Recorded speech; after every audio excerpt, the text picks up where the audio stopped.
Mesdames, Messieurs, bonsoir. Bienvenue dans votre émission Le Grand Canal sur Canal 3. Bénin interdit par arrêté interministériel le 4 mars dernier. La tontine à Dogbé peut à présent reprendre. Ainsi en a décidé le ministre d'État chargé de l'économie et des finances. Mais attention, cette collecte de l'épargne publique n'est plus dans les cordes de tout le monde. Et oui, seules les structures autorisées peuvent désormais l'exercer. Une liste d'une centaine de SFD a été rendue publique à cet effet par l'Argentier national. Mais cela règle-t-il réellement le problème? En quoi consiste concrètement cette tontine dite à Dogbé? Comment ça fonctionne? Pourquoi les Béninois sont-ils toujours aussi nombreux à confier leurs épargnes à des structures qui pourtant n'en remplissent pas les conditions? Les réponses dans nos débats ce soir dans le Grand Canal.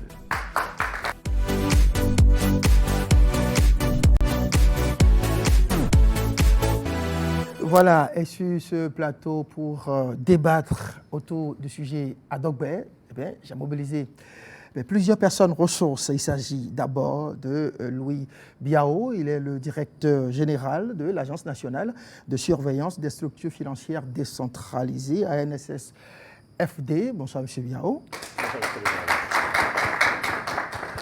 Juste en face de M. Biao, j'ai un acteur majeur de ce secteur de Dogbé, M. Tiburce Conto. Il est le président du patronat des acteurs des aides de proximité à Dogbé. M. Conto, bonsoir, merci d'avoir accepté mon invitation.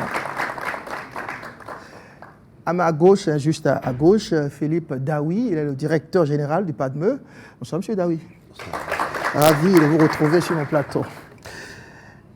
Il s'appelle, Monsieur Abdou Rafiou Bello.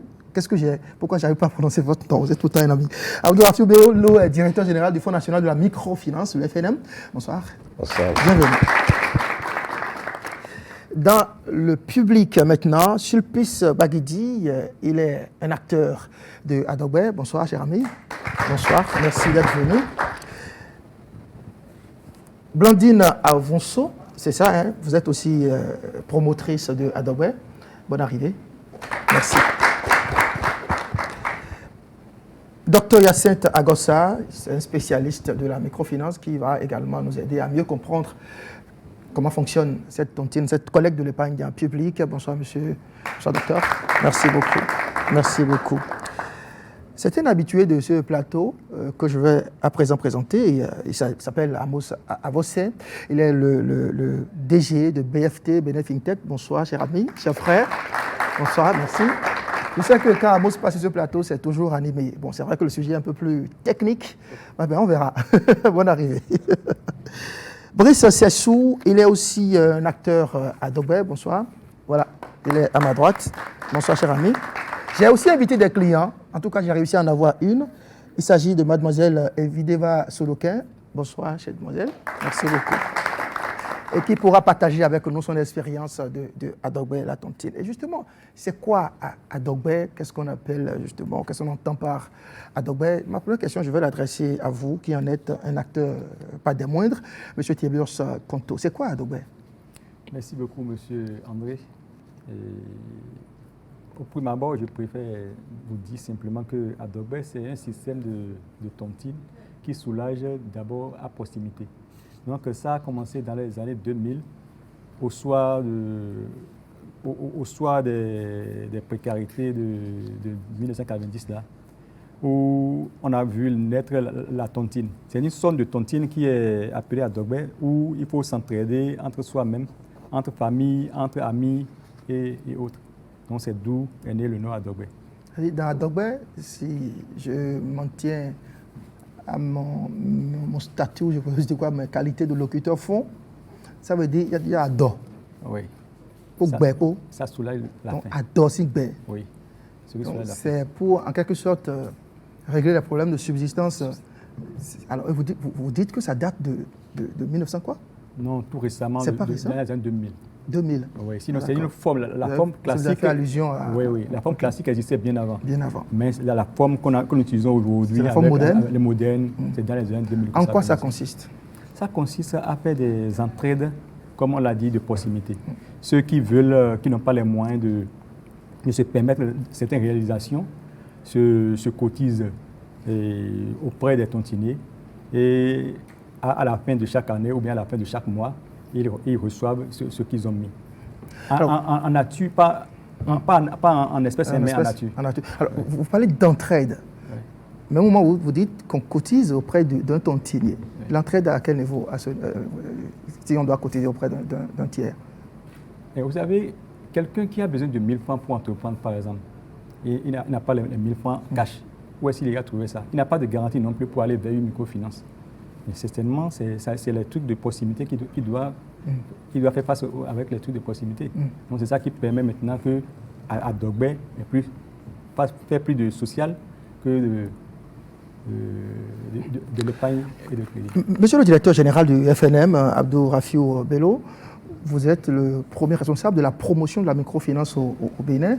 À Dogbert, peut-on considérer à Dogbert, je ne sais même pas quel article il faut utiliser pour désigner à Dogbert, peut-on considérer à Dogbert comme une microfinance, de la microfinance? Merci André. À Dogbert, ce n'est pas de la microfinance, parce que la microfinance est une activité réglementée. La microfinance consiste à collecter des dépôts et à octroyer des crédits à des personnes qui n'ont pas, disons, accès au système financier classique. Et à Dogbert, c'est une forme de tontine, comme ils l'ont dit. Et la microfinance, c'est peut-être né de la tontine. Mais ici, c'est que c'est mené par des individus qui n'ont aucune reconnaissance de la loi. Et les clients même n'ont pas vraiment conscience de ce qu'ils perdent ni de ce qu'ils gagnent. Vous confiez de l'argent à quelqu'un, vous ne savez pas ce qu'il en fera. Et même, puisque à Dogbert consiste à mettre de l'argent, vous cotisez de l'argent, à la fin, on vous offre, on vous remet du matériel. Vous ne savez même pas, a priori, si le matériel qu'on vous remet correspond à ce que vous avez cotisé. A priori, vous ne pouvez pas savoir. Vous ne pouvez pas avoir la qualité même du matériel qu'on vous remet. Donc, dire que c'est une forme d'entraide, c'est vrai. Lorsqu'on regarde, disons, de façon naïve, on peut dire que c'est une forme d'entraide, mais c'est une forme d'entraide qui crée plus de problèmes que n'apporte de solutions. Monsieur Biao, vous surveillez les structures financières décentralisées. Vous avez forcément un regard aussi sur cette forme de tontine à Dogbert. Les populations sont-elles aussi ignorantes pour ne pas savoir que oui, j'ai peut-être pu cotiser 200 000 et que ça doit équivaloir à un certain nombre de matériels? Vous avez suivi un peu l'intervention de DGFNM. Merci, Monsieur André. Je vous remercie pour cette opportunité que vous nous offrez pour quand même éclairer un tant soit peu la lanterne de nos populations et pour que nous puissions vivre en harmonie au niveau du pays. Je voudrais dire simplement que, de façon générale, les activités financières sont menées par des acteurs bien connus. Notamment si je prends le produit épargne, c'est-à-dire la collecte de l'épargne. Ce sont des acteurs autorisés qui le font. Et quand pas d'acteurs autorisés, nous avons les banques qui le font. Nous avons les systèmes financiers décentralisés qu'on connaît sous le nom d'institutions de microfinance. Nous avons les compagnies d'assurance. Nous avons la poste. Donc, il y a 4 acteurs principaux qui sont autorisés à collecter l'épargne du public. Les banques, les systèmes financiers décentralisés, la poste et les compagnies d'assurance. Lorsque vous n'êtes pas un des 4 acteurs, ça veut dire que vous exercez en marge de la réglementation. À Dogbert est un sous-produit de la tontine. Mais la tontine est un sous-produit de l'épargne. Lorsqu'on parle d'épargne, il y a plusieurs produits d'épargne. Il y a les dépôts à vue, il y a les dépôts à terme. La tontine est un produit d'épargne.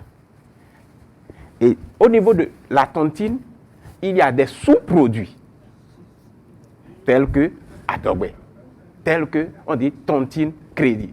Quand on dit tontine crédit, on dit au client, vous cotisez pendant 10 jours et au 10e jour, on vous remet la mise d'un mois. Et vous allez continuer de payer jusqu'à rembourser. Et il y a une mise qui est la part du collecteur, c'est-à-dire de l'institution. Ça veut dire quoi? Au niveau pays, nous avons suffisamment d'acteurs qui ont la prérogative de collecter l'épargne, qui ont l'agrément pour faire l'activité de collecte de l'épargne. Parce qu'il faut partir de là. Adogbe est une chute. Et nous avons vu au niveau pays que nous avons plusieurs institutions. On n'a pris que le cas des SFD. Et au niveau pays, les SFD sont présents dans toutes les communes du Bénin. C'est-à-dire qu'il n'y a aucune commune au Bénin où il n'y a pas de SFD. C'est bien d'avoir SFD peut-être dans toutes les communes, mais propose-t-elle ces SFD-là, les services dont les populations ont besoin, à savoir notamment cette tontine-là à Dogbe? Bien sûr. Bien sûr.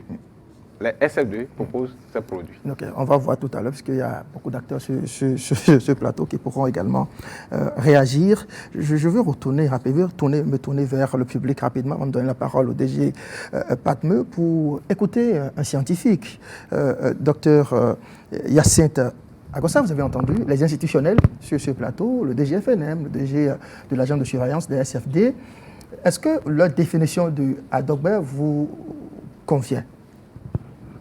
Merci beaucoup, M. André. Je suis très content d'être invité pour cette émission, pour ce débat, qui est quand même utile pour éclairer la lanterne publique. Je crois que le DGFNM a su bien définir le cadrage de la microfinance.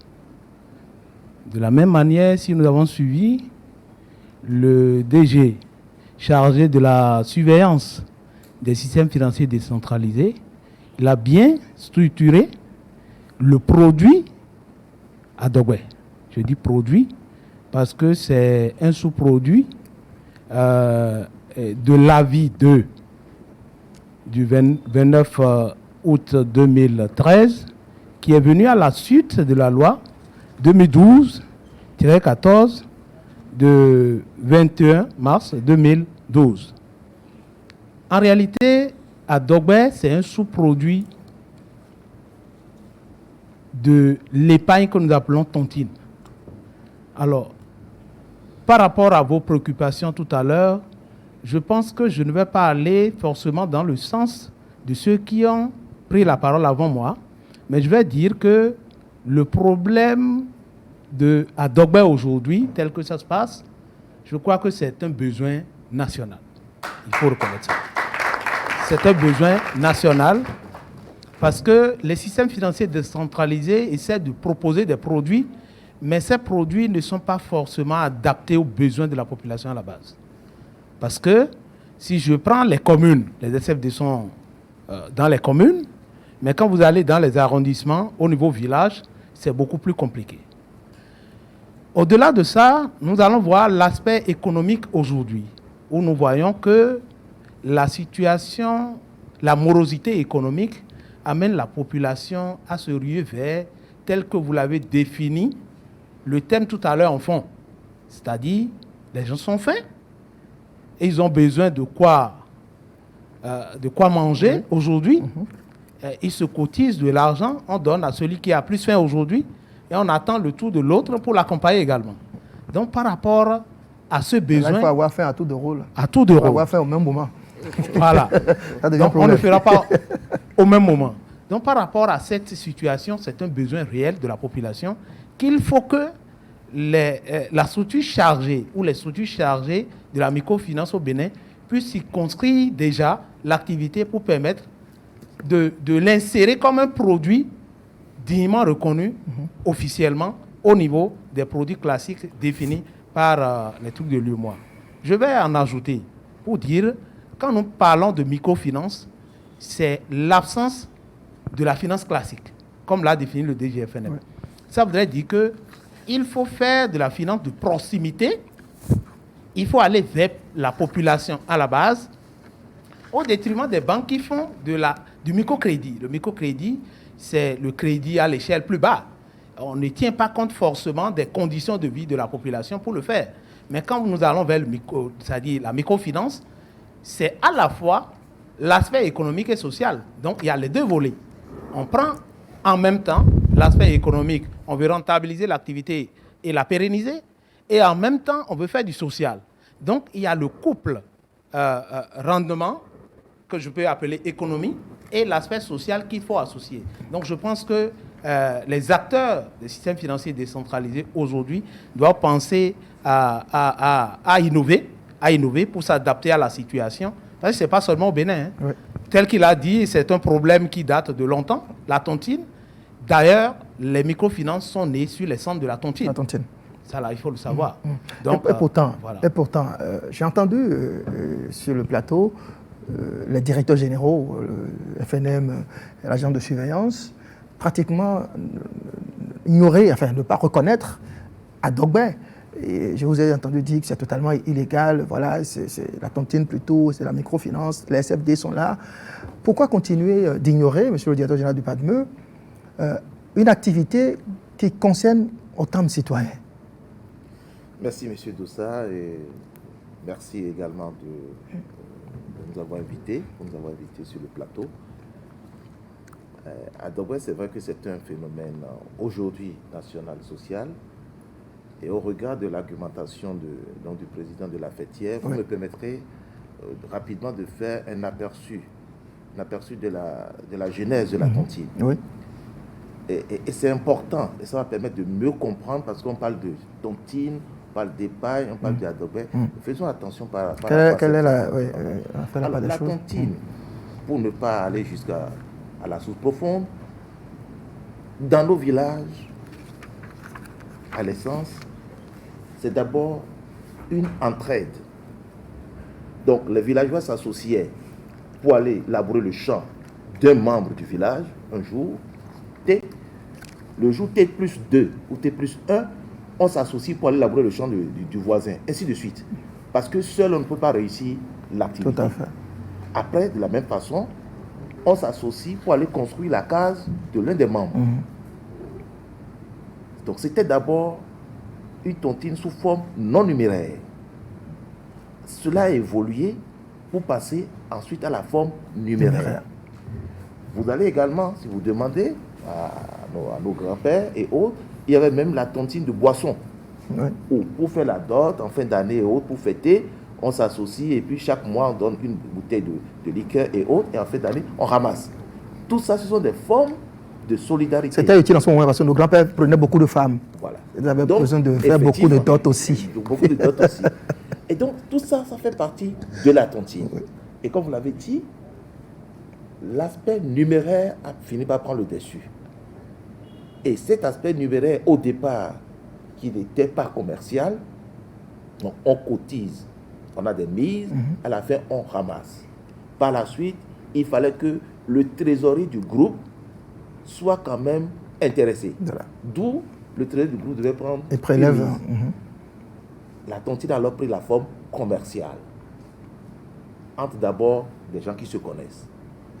À la suite donc de la banqueroute de notre pays, à la fin des années 80, à la chute des BCB et autres, tout à fait. Donc certains agents ont commencé maintenant par collecter de maison en maison, avec des mobilettes à l'époque BBCT, pour collecter des mises. Donc ils sont devenus des tontiniers ambulants.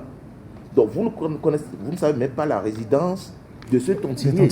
Mais il vient avec des petits sacs, avec son sac, vous avez la tontine.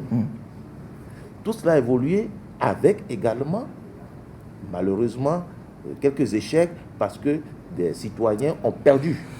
Lorsque le tontinier disparaît, c'est que vous avez tout perdu. Adogbé aussi est venu dans ce cadre, mais qui, au lieu de restituer l'épargne collectée en numéraire, restitue en bien matériel. Et justement à ce niveau précis, c'est qu'il y a deux activités conjointes. Il y a d'abord la collecte de l'épargne préalable, et il y a maintenant la vente à terme, c'est-à-dire la livraison de biens matériels. Ça veut dire que le Adogbé fait d'abord la collecte de l'épargne de façon illégale, parce que n'ayant pas été autorisé à collecter l'épargne publique, et fait maintenant ensuite une vente à terme. Je m'engage à vous livrer tel bien à telle date, mais en ce temps, c'est que le client a déjà payé la totalité du bien avant même d'avoir livraison. Or, s'il s'agissait peut-être d'une commande sur le plan commercial classique, vous faites une commande ferme avec peut-être une avance, et c'est lorsque vous bénéficiez du bien que vous allez payer le reste. Donc, vous n'avez même pas l'usus. Ça veut dire que pour le cas de Adogbe, vous n'avez pas l'usus avant même de commencer par continuer. Résultat, aujourd'hui, il y a crise dans le secteur. Il y a crise, je dis bien il y a crise parce que à partir de 2020, faisons bien attention, en raison de la pandémie Covid, les responsables de Adogbe, à un moment donné, n'ont pas pu livrer les biens matériels. Parce qu'il y a pénurie. Ce qui a été commandé n'a pas été livré. Oui. Et le responsable se retrouve avec peut-être 900 000 clients qui demandent, il prend la fuite. Il y a crise. Mais quand il y a crise, vous êtes dans un pays responsable, c'est tout à fait normal. Le gouvernement a été suffisamment responsable alors pour dire il faut arrêter. Une chose est d'arrêter. Ce serait alors comment faire par la suite. Oui, c'est bien d'arrêter, mais après, quid de ces nombreux citoyens qui sont concernés, peut-être qui ont vu leurs épargnes s'évaporer avec la fuite de ces tontiniers, de ces promoteurs d'Adogbe. Cela s'évaporer dans la nature. Il revient d'abord déjà aux souscripteurs de porter plainte. Mais l'État ne peut pas s'en arrêter là. L'État va chercher des substituts, va essayer de réorganiser la structure. Donc, il faut d'abord arrêter la saignée. L'État l'a fait. D'accord, oui, l'État l'a fait. Et maintenant, à relancer, essaie de restructurer. Je voudrais refaire la question aux deux institutionnels sur ce plateau, le GFNM, monsieur le directeur de l'agence de surveillance. Je vous ai écouté tout à l'heure et à aucun moment je n'ai senti de votre part réaliser, reconnaître cette réalité de l'existence du Adogbe chez nous. Vous êtes resté campé au test, voilà, pour être financier, pour être microfinance, etc. Il faut être remplir les formalités, être vis-à-vis de la loi, être correct, être en conformité. Mais j'ai entendu aussi dire que Adogbe c'est l'ancêtre de la tontine, qui est elle aussi est l'ancêtre de la microfinance. Pourquoi vous éludez cette question? Pourquoi vous ne reconnaissez pas l'existence de Adogbe? Allez-y, M. Yao. Merci beaucoup. Non, loin de là, on reconnaît bien l'existence. Ce serait quand même comme si on vit sur deux planètes différentes. Oui. Adogbe, on reconnaît l'existence de Adogbe et on reconnaît tout ce que ça apporte. Mais nous avons quand même de l'histoire. L'histoire la plus récente, la crise d'Adogbe de cette année, de la fin de l'année 2021, c'est qu'à Porto Novo, c'est plus de 600 plaintes. 600 plaintes. Et quand on parle de plaintes, ce sont les populations les plus vulnérables qui sont atteintes. Est-ce que nous allons, sous le prétexte que nous avons fait, et chez moi, on dit, quand on pleure, on voit. Quand on pleure, on ne va pas tomber dans un puits. Parce que nous avons fait, est-ce que nous allons laisser faire pour que nous retombions encore dans ce que nous avons vécu, ICC? Comment ICC a commencé? Vous avez cette histoire, vous avez couvert de façon médiatique tout ce qui s'est passé. Et si... On ne va pas rappeler les mauvais souvenirs. Ah non. Et pourtant, quelquefois, il faut remuer la plaie. Il y a des qui ont du mal à disparaître. Vous savez, l'affaire ICC, on n'a pas encore fini de régler. Mais le phénomène Adogbe, qui est un phénomène social, que nous reconnaissons comme étant quelque chose qui aide les populations, mais ce phénomène s'est suffisamment modernisé, vous l'avez dit à l'introduction. Ce n'est plus le Adogbe.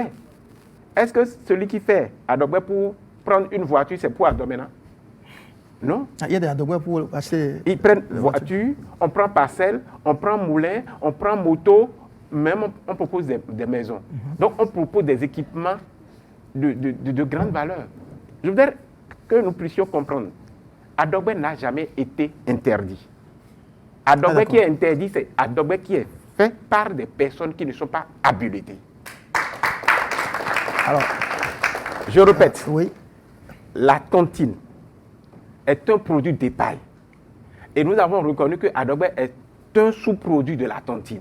La tontine n'a jamais été arrêtée. Mieux, on peut ne pas avoir un agrément pour faire de la tontine. Il y a deux types de tontine qu'il faut distinguer. Et je voudrais que ce soit clair. C'est pour ça que je vous remercie pour cette émission. Lorsque nous faisons une tontine, je suppose que nous sommes des agents de Canal 3. Oui. Entre nous. Et Vous n'avez pas trouvé le meilleur exemple? non, c'est plus facile pour moi. Ah bon? Nous sommes des agents de Les Canal 3. agents du ministère des Finances, par exemple. Non, Ça paye là, beaucoup là-bas. c'est-à-dire, je pourrais même prendre les agents de le personnel du FNM. Le personnel du FNM. Bon, je vais prendre le Allons-y. personnel du FNM. Mais entre eux, ils se connaissent. Et le cercle est fermé.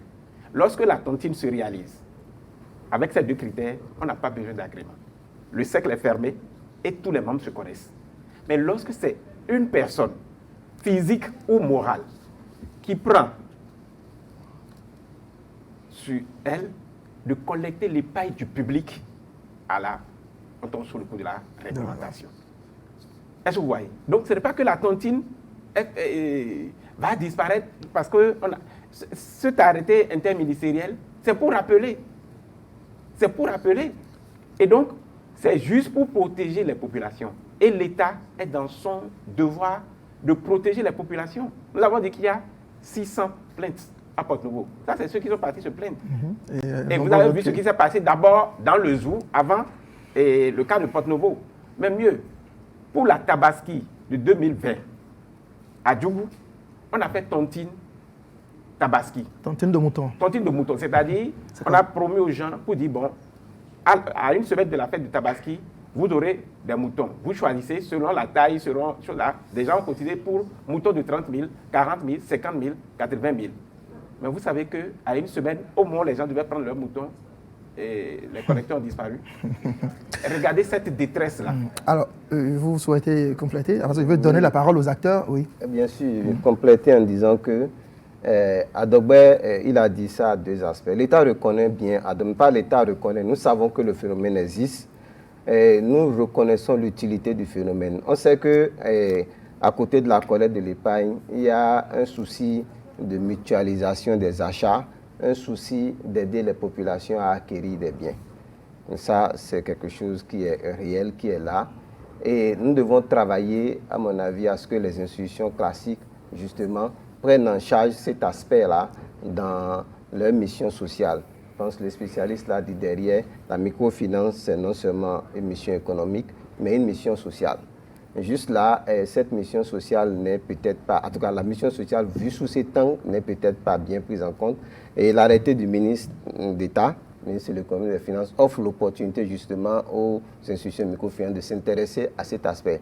Nous, au FNM, dans le cadre du projet PIANF, bon, ça c'est de la finance islamique, nous avions expérimenté ce genre de choses où on permettait aux bénéficiaires, aux clients de se mettre ensemble. On créait un écosystème d'offres et d'achat de biens matériels, et ça a beaucoup aidé la population. Donc c'est mon grain de sel. Et je pense qu'en tant que structure de promotion, nous devons travailler avec les institutions de microfinance pour aller dans ce sens, mais également que les institutions prennent conscience de ce fait, qu'il s'agit non pas de collecter uniquement tontine, on collecte juste, parce que ça permet également de respecter les règles prudentielles. Ce qu'on n'a pas dit assez, c'est ça. Tout est bâti aujourd'hui pour qu'une institution de microfinance ne tombe pas. Voilà. Mais parce qu'on dit c'est social, parce qu'on dit que ça aide la personne qui n'est pas reconnue, rien n'est derrière, rien ne protège la population.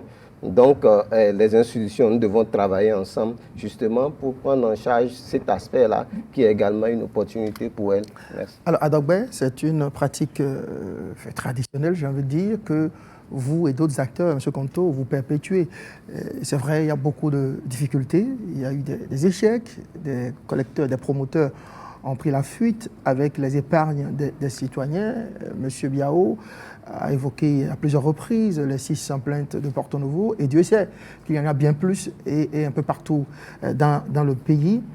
Alors, comment vous réagissez à ces critiques à l'endroit des acteurs de Adogbe, des critiques qui ont sans doute aussi amené le ministère, le gouvernement à agir, à suspendre? Merci beaucoup, monsieur le journaliste. Et je voudrais d'abord présenter toutes nos excuses à la population pour leur dire que c'est vrai, il y a beaucoup de brebis galeuses qui nous ont salis dans le domaine, dans notre activité. Mais ce n'est pas pour autant que la majorité n'est pas crédible. il y a beaucoup d'entre nous qui sont encore dans le pays et qui n'ont pas fui. Et vous savez que le Béninois aime plus travailler avec celui qu'il connaît. C'est-à-dire, c'est mon proche, c'est mon voisin, c'est mon oncle, c'est ma tante. Et je préfère aller lui remettre mes ressources et avoir ces biens matériels, c'est plus facile. Je voudrais de ce pas aussi demander une clémence à nos dirigeants. Leur dire que, vous savez, Adogbe est un génie béninois, c'est du génie du béninois. Et je nous en prie de ne pas faire mourir ce génie béninois. Vous savez, le Bénin est toujours un modèle dans l'innovation. Et c'est une innovation que le Béninois a créée, qui est Adogbe. Et je ne voudrais pas que cela meure, je vous en prie. Et comme l'a dit tout à l'heure le docteur derrière, il a dit que reconnaître que Adogbe soit un produit et plaider à la BCAO pour nous. Le cri de cœur de M. Konto Adogbe, c'est une création béninoise. Voilà, il estime qu'il faut travailler pour ne pas la faire mourir. Je veux écouter un autre acteur. M. Guaguidi, vous avez le micro. Vous êtes aussi dans Adogbe. Alors, vous avez suivi un peu ce débat. Qu'est-ce que vous avez envie de dire? Qu'est-ce que ça vous inspire? Vous savez, j'aurais tellement à dire que... Oui, dites tout ce que vous voulez. Vous avez le temps. Même mettez le micro correctement Okay. à la donc, bouche. je remercie d'abord Canal 3 et donc vous, M. André, de ça pour le travail et pour l'occasion que vous avez offert à tout le monde.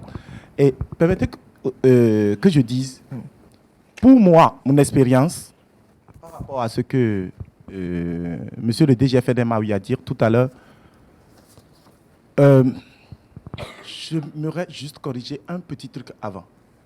Le monsieur, il sait ce qu'il veut prendre. Il sait, il connaît le prix, il va sur le marché, il connaît. Tu auras droit à des moutons, tu auras droit à des poulets, tu auras droit à du maïs, tu connais le prix. C'est même le problème. Le problème vient beaucoup plus du promoteur. C'est de son côté que se trouve le problème. Parce que le prix du mouton aujourd'hui n'est pas le même prix demain. Encore moins dans 1 mois, 3 mois. La plupart du temps, et c'est ça qui crée le problème. Le monsieur, il vous dit, vous aurez des poulets, des moutons, vous calculez le tout vous revient à 70 000 francs. Selon le prix actuel.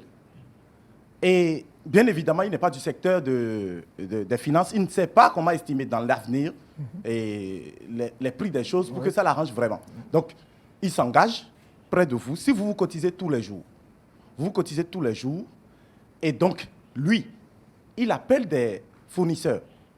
Bon, pour ma part, j'appelle des fournisseurs, je leur dis, je veux tel nombre de poulets pour telle date. Je veux tel nombre de maïs pour telle date. Je veux tel nombre de bidons d'huile pour telle date. Et puis, le prix, on s'est entendu là-dessus aujourd'hui. Et il s'est avéré qu'au bout de 2 mois, 3 mois, le prix a changé. À l'approche même du jour où il doit me livrer, il se retrouve dans la situation où, lui, il n'est plus capable de payer, de remettre ça à ce même prix. Et d'abord, il faut aller plus loin. Vous savez, par exemple, pour ceux qui font Adogbe, c'est parce que ils ont du mal, à un moment donné, ou peut-être ils se verront dans une fête, en fin d'année. Ou bien, à un moment donné de l'année, ils ont besoin de vivre et ils ne sont pas sûrs d'en avoir. Mais en cotisant, souvent, ils peuvent cotiser même chez celui qui va semer le maïs pour lui dire, et jusqu'à présent, c'est possible, ça se fait. Vous allez le voir, vous lui dites, monsieur le cultivateur, je te fournis de l'argent. Tu cultives, et quand tu vas finir de récolter, moi, je vais prendre ce que je viens de te remettre, je vais prendre ça en contre du maïs. Et lui, il va dire, bon, ça veut dire que tu auras 10 sacs de maïs, 30 sacs de maïs. Mais entre-temps, même au cours de la culture, il a vécu beaucoup de situations qui compliquent même le prix de sa récolte. Et il viendra vous dire, monsieur, ce sera compliqué que je vous livre les 10 sacs que je vous ai promis, vous aurez 8. La frustration naît de là. Et si, moi par exemple, je commande celui-là, je lui dis, je veux 30 sacs, il m'appelle, je suis obligé vis-à-vis de mes clients de faire une certaine augmentation de ma poche pour compléter celui-là et avoir le bien. Mais le plus grave peut-être serait qu'il ne soit même pas capable parce que la culture n'a pas marché. il ne sera pas capable de me livrer. Mais à ce Et si moment-là, ça n'a pas marché, c'est- je suis obligé d'aller acheter au bord de la voie. Mais tout en considérant le prix du moment, c'est-à-dire de l'heure de la livraison et L'engagement que non vous avez de pris. l'heure du départ avec le client. Donc le client, il sait très bien ce qu'il veut prendre. Il a estimé son prix. Moi, je vous dis, je suis allé dans une école publique. Parce que, au fait, je profite pour le dire, moi, je suis plutôt dans l'immobilier. Je ne suis pas dans le secteur à Dogbe spécialement. Je suis dans l'immobilier et je permets aux gens d'acheter des parcelles qu'ils voient chez moi et qu'ils payent petitement. Ok. Donc, quand vous voyez la parcelle, vous pouvez dire, bon, je vais payer par jour, je vais payer par semaine. Est-ce que Et c'est un à Dogbe dans les mobiliers? non, non, non, non, c'est pas à Dogbe parcelle. Ok. C'est le gars, il a vu la parcelle. il a vu sa parcelle et il n'a pas l'argent pour acheter. Moi, je lui dis, tu cotises jusqu'à un tel niveau et tu as accès à la parcelle, tu peux construire dessus, tu continues. Vous comprenez? Tu continues jusqu'à solder. Mais Je vous interromps pas, Oui, rapidement. oui, oui, Est-ce que donc c'est je aussi viens- une tontine, non? oui, Est-ce qu'on peut C'est une considérer tontine, c'est une tontine. Cette expérience-là comme une tontine? C'est une tontine. D'accord, ok, oui. continuez. Donc, à partir de cet instant, les clients eux-mêmes ont dit, ah, j'ai pris une parcelle chez vous, j'ai pris 2 parcelles chez vous, j'ai eu. Et pourquoi vous ne faites pas le truc que les gens font là? À Dogbe, ça va nous permettre d'acheter des parcelles tout en s'assurant qu'en fin d'année, parce que parfois je cotise chez vous 500 par jour pour avoir ma parcelle de 200 000 ou bien de 300 000 au bout de l'année. Et puis, au bout de l'année, j'ai cotisé ce que j'avais. Et fin d'année, je n'ai pas d'argent pour fêter. Et si vous mettiez 100 francs dessus, moi, je vais cotiser tout en sachant qu'au bout de l'année, je C'est-à-dire qu'au lieu de 500, je vous donne 600 francs, 600 francs, en sachant que les 100 francs supplémentaires, C'est c'est pour pour me donner fêter des et correctement en fin d'année. c'est de là que moi, je suis rentré dans le Vous, secteur. par exemple, de votre Oui, expérience oui. de parcelle, quel est le montant plancher que les gens cotisent chez vous? Moi, je pars de 500 francs. Ok. 500 francs pour acheter Et la au bout, parcelle. les gens ont Quand la vous parcelle. visitez la parcelle, vous savez ce que vous achetez. Vous connaissez son prix. C'est vous qui n'avez pas l'argent pour Si acheter je cash. cotise 500 francs, au bout de combien de temps, par exemple, j'ai Au une bout de parcelle? 10 mois, vous avez une parcelle de 150 000. Donc, vous avez 20 mois pour avoir une parcelle de 300 000. D'accord. Ok. On va écouter une autre expérience. Oui, oui, non, non. Il fallait que je dise. Mais rapidement, Maintenant, parce que quand il les faut gens qu'on donne- prennent la ouais. parcelle et les gens prennent le temps de dire je vais prendre du bien matériel, des vivres à côté de ce que vous me donnez comme parcelle, moi je fais tout pour acheter le bien avant. C'est-à-dire je paye le fournisseur pour que lui, je sois sûr d'avoir le bien au moment opportun. Le client, lui, sait déjà ce qu'il veut prendre. C'est ça, je vous disais, l'anecdote que je donnais tout à l'heure, c'était le fait que j'étais allé dans une école publique et ils m'ont mis devant leur tableau. Le directeur de l'école, je ne veux pas donner le nom, me met devant le tableau avec les institutrices qui me disent le maïs, c'est à combien? Le truc là est à combien? Et on liste tout. Ils calculent, ils voient dedans, ah oui, d'accord, ça me va. Avant de s'engager. Et c'est arrivé à maintes reprises dans plusieurs localités. Ça signifie que les gens savent très bien ce dans quoi ils s'engagent. C'est plutôt le promoteur qui, lui, n'estime pas le risque dans le temps et se retrouve par rapport à tous les risques dans des problèmes et n'ayant pas de fonds personnels pour compléter, sera obligé de prendre la tangente parce qu'il ne va pas satisfaire les uns et laisser les autres. Voilà. Permettez-moi. Vous ne souhaitez pas qu'on écoute une autre Parce que oui. simplement, il faut qu'on note bien. Même si Dogbe rend service à la population, au regard des déviances, au regard de la crise, il revient à l'État régulateur de prendre la décision D'agir. d'arrêter. Voilà. Donc nous devons comprendre ça d'abord pour dire ça ne va pas, on arrête. Et ce serait pas la suite, que faut-il faire? Voilà. Donc je tiens vraiment. Justement, à ça, c'est question. parce que On va l'État- justement, on on va aborder D'accord tous ces pour se aspects. mettre Monsieur le au directeur pas, on est général, vraiment ne d'accord vous pour en se faites mettre au pas. pas. Je ne Je suis veux pas quand allé même, sur ce il plan. me tient quand même à cœur qu'on partage l'expérience des acteurs qui sont avec nous sur ce plateau. Madame Avonso, vous êtes aussi dans Adogbe. Comment ça se passe chez vous? Quel type de Adogbe vous faites?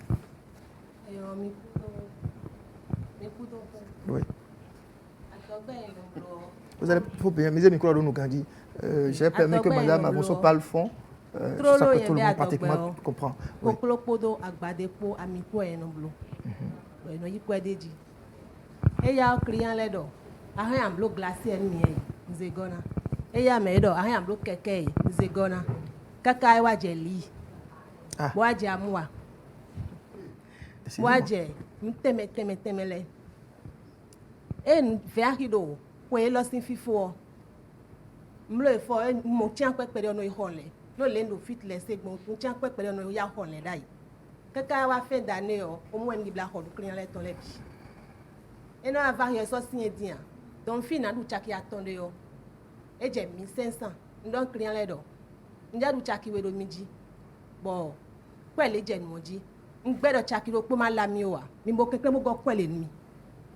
Et même billet yi gbegbo ami tête no na chigbo ma mi mo mi ton fidèle ami de le po me. Donc mon que ai ha pere no we do mi dere subo. Client mel acteur le wezo bo. Tagba no wa. Yo na ton mele. Même le na ton mele o. Mele a ko mi lo nu va hi me bo be nu enenu yi. Problem ne yi. O nu aton ri en hoy. En ka ho nu aton din yo. Mo no ko enjadu. But yo why is the wa jen moji. Yen su pere na la mi. Pere la mi de su mi mo ko le mi na blogbon. Mi mo na mi lebo. Ino vivi e de su. E o na we te pon me. Mais le problème quoi? No problème quoi? D'accord. De akosuka do no te o, ne mi ne bon. Mo pere. Bon, mo do me mazai de wa le zo mo problème ne wa mi dele. Hunu we go mo do. Me le no ti se mo bi ono me han sans contrôle. Me ma si wa pe ne su ale kwa. Sans contrôle. Donc association le na ba. Bon contrôler me de le do meme. Bon mina ple bona tun mele alo pare be ale fie no blode ododo eton e kade o jon we tendie me le problème de ka ye vla vo pon bona ba do nu mele mo ko ton we cho bona do mete abi e do mete de mo eni ba membe eni ba do me nele bo pon me do bible me kade o ganjile sino de te ha mo me bina no te mo e ma se ya mais mina ko micro nu dada lo apa mi tonton mademoiselle Evideva Sodoke qui a fait Adogbe. Elle n'est pas promotrice, elle n'organise pas, elle est cliente de Adogbe. Est-ce que vous pouvez nous raconter votre expérience? Vous avez participé, comment ça s'est passé? Je vous remercie. D'abord, je voudrais notifier quelque chose parce que tout à l'heure, un intervenant a dit que les clients ou clientes de Adogbe le font pour la fin. Ce n'est pas forcément ça. Ce n'est d'abord pas l'objectif. Et beaucoup le font d'abord pour prendre des biens. Même si c'est pour des vivres, ils le font parce qu'ils planifient cela et en fin d'année, tout le monde n'a pas souvent les moyens pour fêter. Et donc, ils le font. Je crois que c'est une planification, ce n'est pas pour une fin, ce n'est pas pour la fin. Moi, particulièrement, j'ai commencé par le faire parce que c'est ma maman qui a attiré mon attention là-dessus. Parce qu'elle me disait souvent, la femme, ce n'est pas que les pantalons, les robes et autres. Et pourquoi pas ne pas commencer et avoir des séries de bols, des séries de glaciers et autres. Donc, c'est comme ça que moi, j'ai commencé. Ce que nos mamans faisaient. Voilà. Ma maman a encore des bassines avec des dessins de poissons là, voilà, pour préparer le mariage. Parce que ce n'est pas que les hommes qui se préparent au mariage, les femmes également.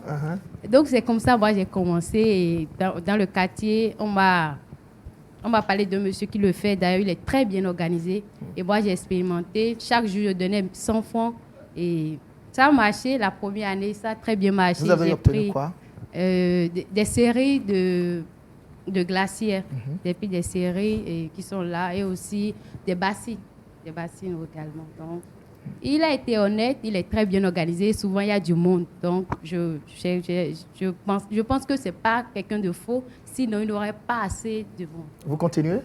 Oui, j'ai fait. C'était la première fois. La deuxième fois, j'ai fait avec une dame pour prendre des mèches également, des femmes. Bon, voilà, les mèches naturelles.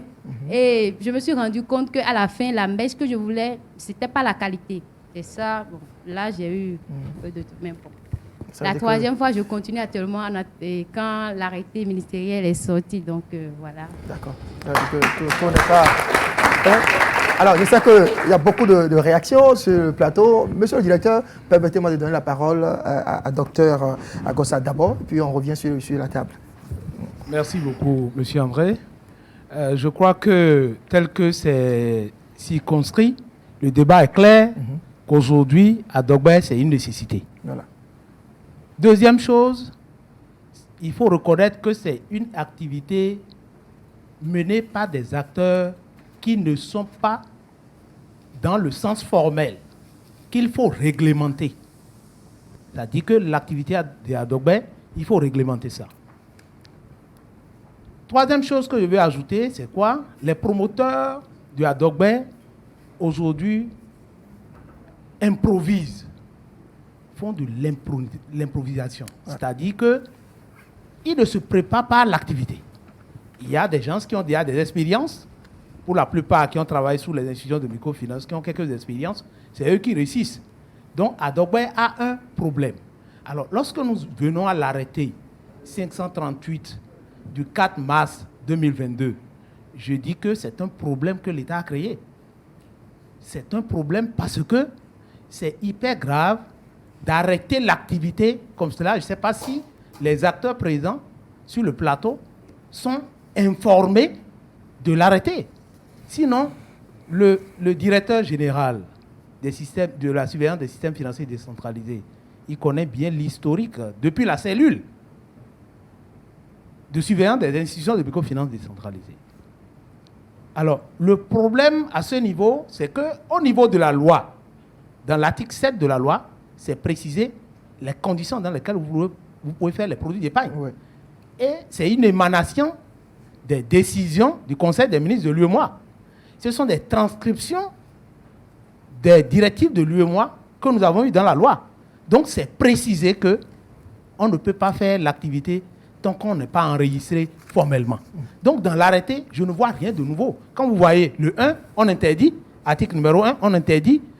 Et à l'article numéro 3, vous allez constater qu'on a autorisé ceux qui ont l'agrément de pouvoir le faire. La suspension aujourd'hui, je ne sais pas. Alors que lorsqu'on a suspendu, ça a créé la panique. Vous savez que les structures, les SFD, contenues dans l'arrêté, c'est les mêmes structures qu'on connaissait depuis les années. Voilà, ça veut dire qu'il n'y a rien de nouveau. Il n'y a rien de nouveau. Donc ça a semé la panique. C'est vrai qu'il n'y a rien de nouveau. Est-ce qu'on est quelque part pas en train de déshabiller Jacques pour habiller Pierre quand on dit aux structures traditionnelles ou improvisées, tout ce que vous voulez, qu'ils exercent, vous ne le faites plus, mais on autorise les SFD à exercer cette activité-là, M. Biao? Merci beaucoup, monsieur le journaliste. Et sincèrement, je vous remercie pour cette émission grand public. Ben vous me remerciez à chaque prise de parole. Si. Croyez-moi, tout le plaisir est pour moi. Il le faut parce que je souffre dans mon âme lorsque j'écoute, parce que je crois qu'il y a quelque chose qui manque. Je voudrais rappeler, en termes de préalable, toute activité, quelle que soit, pour la mener, il y a une réglementation qui régit cette activité. Donc, il ne peut pas y avoir une activité qui ne soit pas réglementée. Et bien, donc, quand il y a la loi, il y a des gens qui veulent contourner la loi. Je ne sais pas, la dot est réglementée? C'est une activité traditionnelle. La dot n'est pas une activité. La dot n'est pas une activité. Comme vous ne connaissez pas, j'ai essayé de vous en trouver. Ce n'est pas une activité. Mais c'est bien réglementé. Ah ouais? C'est très bien réglementé. La dot, pas quelle loi? Monsieur Nessa, je voudrais que nos compatriotes, qu'on puisse tirer vraiment toutes les leçons et toutes les conséquences. Toute activité est réglementée. Et il n'y a pas de situation atténuante pour dire que c'est parce qu'on veut aider ceux qui sont malades. Bon, je suppose que des personnes se lèvent pour dire vraiment, nos hôpitaux là, ils ne parviennent pas à satisfaire les malades. Et quelqu'un qui n'est pas médecin, quelqu'un qui n'est pas infirmier, il ouvre quelque chose, un aide-soignant, il dit que qu'il lui peut accoucher. Quelle est la conséquence qu'on aura? Qu'est-ce que nous avons vécu avec les produits, les médicaments que nous voyons? Qu'est-ce que nous voyons avec l'essence frelatée? Pour dire ceci, en réalité, lorsqu'il y a une crise au sein du secteur financier, ça fait plus de dégâts que n'importe quel secteur d'activité. Et ne banalisons pas. Ne voyons pas que c'est 500 francs. Même on fait à Adogbe de 25 francs. Mais comment vous pouvez comprendre que quelqu'un qui, c'est 25 francs qu'il donne, vous voyez déjà le niveau de précarité que la personne vit. Et on sauve sur ce 25 francs et on disparaît. Non, je crois que le péché a deux niveaux même. Il y a quelques brebis galeuses, il y a quelques indélicats, mais à côté, il y a des réussites. Vous avez écouté des témoignages. Et vous avez entendu ce qu'ils ont dit. Monsieur Nessa, si vous permettez. Monsieur Biao, Est-ce que vous me permettez? Oui, oui, rapidement. Il faut que Je voudrais que nous puissions, comme je l'ai dit tout à l'heure, tirer toutes les leçons qu'il faut par rapport à cette émission. L'activité, elle est réglementée. Si vous collectez de l'épargne, quelle que soit la forme qu'elle prend, elle est réglementée. Soit vous suivez la réglementation ou non. D'accord. Mais je voudrais également, le docteur a dit quelque chose tout à l'heure par rapport à l'arrêté. L'arrêté, ce n'est pas une innovation. L'arrêté, c'est juste un rappel. Et on a dit, l'arrêté a été clair, le titre de l'arrêté, c'est pour les structures illégales. Mais en précisant à l'article 3 que les SFD sont autorisés, c'est juste pour dire que les structures qui sont autorisées, et au départ, j'ai dit qu'il y a 4 acteurs qui peuvent collecter l'épargne du public. Dans le SFD. Dans les SFD, c'est tout. D'accord. Oui, monsieur le directeur général du PADME. Oui, il faut d'abord ressentir chaque fois. Nous sommes dans un secteur, comme l'a dit le DG en SFD, dans un secteur réglementé. Vous savez, comme il a dit, vous ne pouvez pas vous lever un jour pour ouvrir une pharmacie. Même si vous êtes docteur en pharmacie, vous ne pouvez pas ouvrir. Vous irez d'abord à l'ordre des pharmaciens qui va vous agréer, vous autoriser à ouvrir à un endroit même précis. Tout à fait. Et suivre votre activité d'officier de pharmacie. Vous êtes expert comptable diplômé, vous ne pouvez pas ouvrir un cabinet si vous n'allez pas à l'ordre des experts comptables. Vous ne pouvez pas vous lever un jour pour dire, bon, parce que bon, la drogue, ça aide certaines personnes, j'ouvre une baraque, je vais dire, je veux vendre la drogue. Il y a des activités qui sont réglementées. Ce n'est pas parce que le public anti-profit que l'État régalé va se fermer les yeux là-dessus. Donc, à un moment de quand il y a la crise, et je le répète encore, nous n'allons pas continuer à nous lamenter. Non. On se rend compte que cette activité sociale ou cette activité de solidarité a pris une dimension où les conséquences sont plus dramatiques pour le public. Donc c'est dans la sauvegarde de l'intérêt public que les gouvernants ont pris cet arrêté. Comprenons cela comme justement, ça. Un arrêté qui arrange les SFD dans le PADME. On va en parler tout à l'heure. On va en parler. J'ai une série de questions pour vous. Je voulais d'abord qu'on comprenne que quand ça ne va pas, l'État arrête. Ce n'est pas forcément la SFD, les banques peuvent le faire. Oui. Voilà un peu la nécessité. D'accord. Oui, vous souhaitez... Oui, je voudrais qu'on mette les choses à l'échelle. D'abord, il ne s'agit pas que des brebis galeuses. Les interventions des acteurs l'ont montré. C'est une activité risquée. Quelqu'un de bonne foi rentre dedans, il ne mesure pas les risques parce que ce n'est pas son métier. Ouais. Il y va, il se casse la figure. Il y a 1 ou 2 mois avant un coup, quelqu'un a disparu. C'est 40 millions de francs. C'est 3700 personnes. Ça, c'est un cas.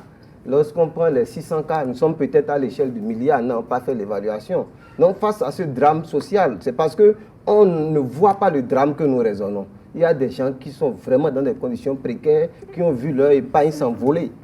Donc, face à ce drame social, le gouvernement ne va pas dire je fais du social, donc je laisse les gens qui ne sont pas habilités. Une décision responsable, monsieur le service public, nous rappelons les fondements. L'arrêté du ministre d'État, ministre de Commerce et Finances, n'a fait que rappeler les fondements. Si l'arrêté ne se basait pas sur les tests, ça aurait été un arrêté illégal.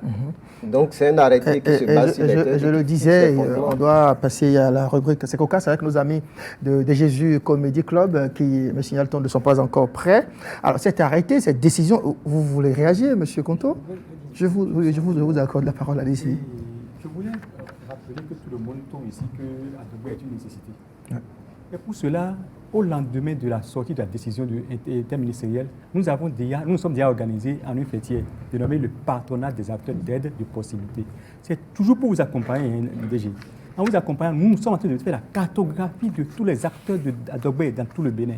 On est installé aujourd'hui dans toutes les communes. Prenez-nous au sérieux. Nous serons vos partenaires sérieux. Voilà. Merci. En fait, vous êtes dans une posture de plaidoyer ici sur le plateau.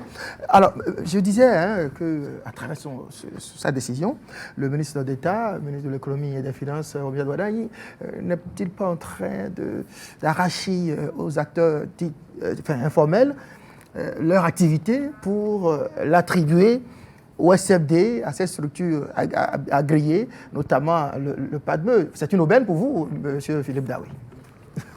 On ne va pas faire la file bouche sur un plateau de télé. Vous récupérez une activité. On ne le récupère même pas, parce que PADME n'est pas en train de faire le Adogbe classique.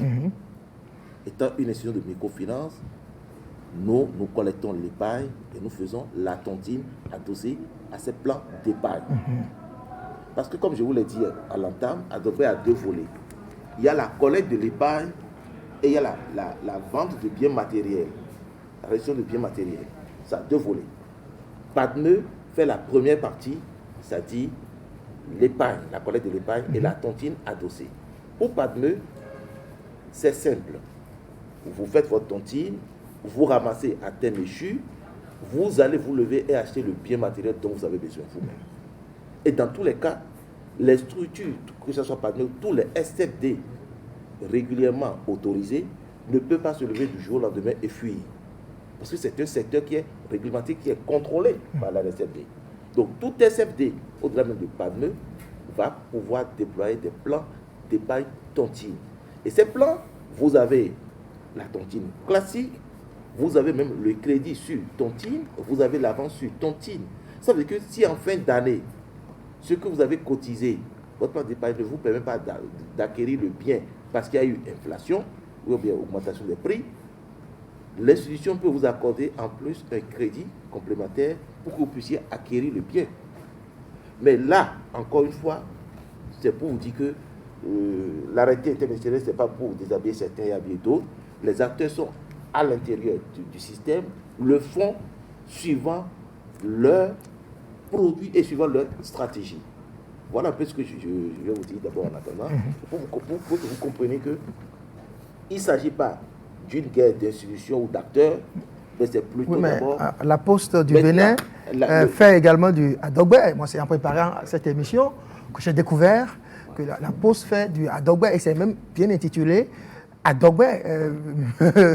Monsieur le directeur général du FNM, pourquoi c'est le sentiment que j'ai. J'ai le sentiment que c'est injuste que l'on interdise une activité, quoique peut-être improvisée, informelle, risquée, pendant que des structures publiques l'exercent. Pourquoi ne pas proposer une autre solution à ces acteurs-là? Non, merci.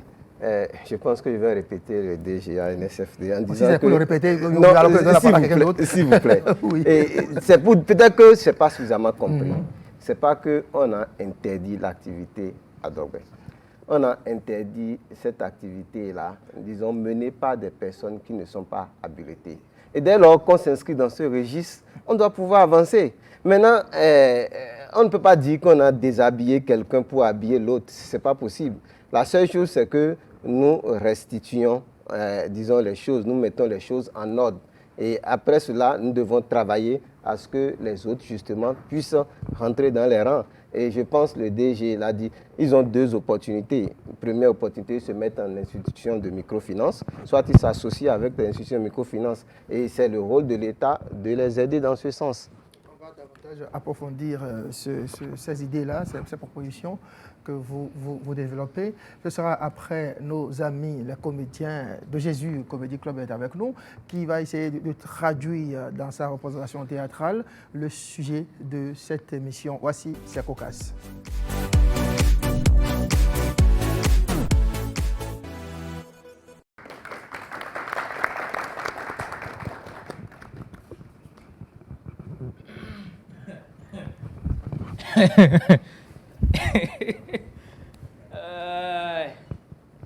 La vie.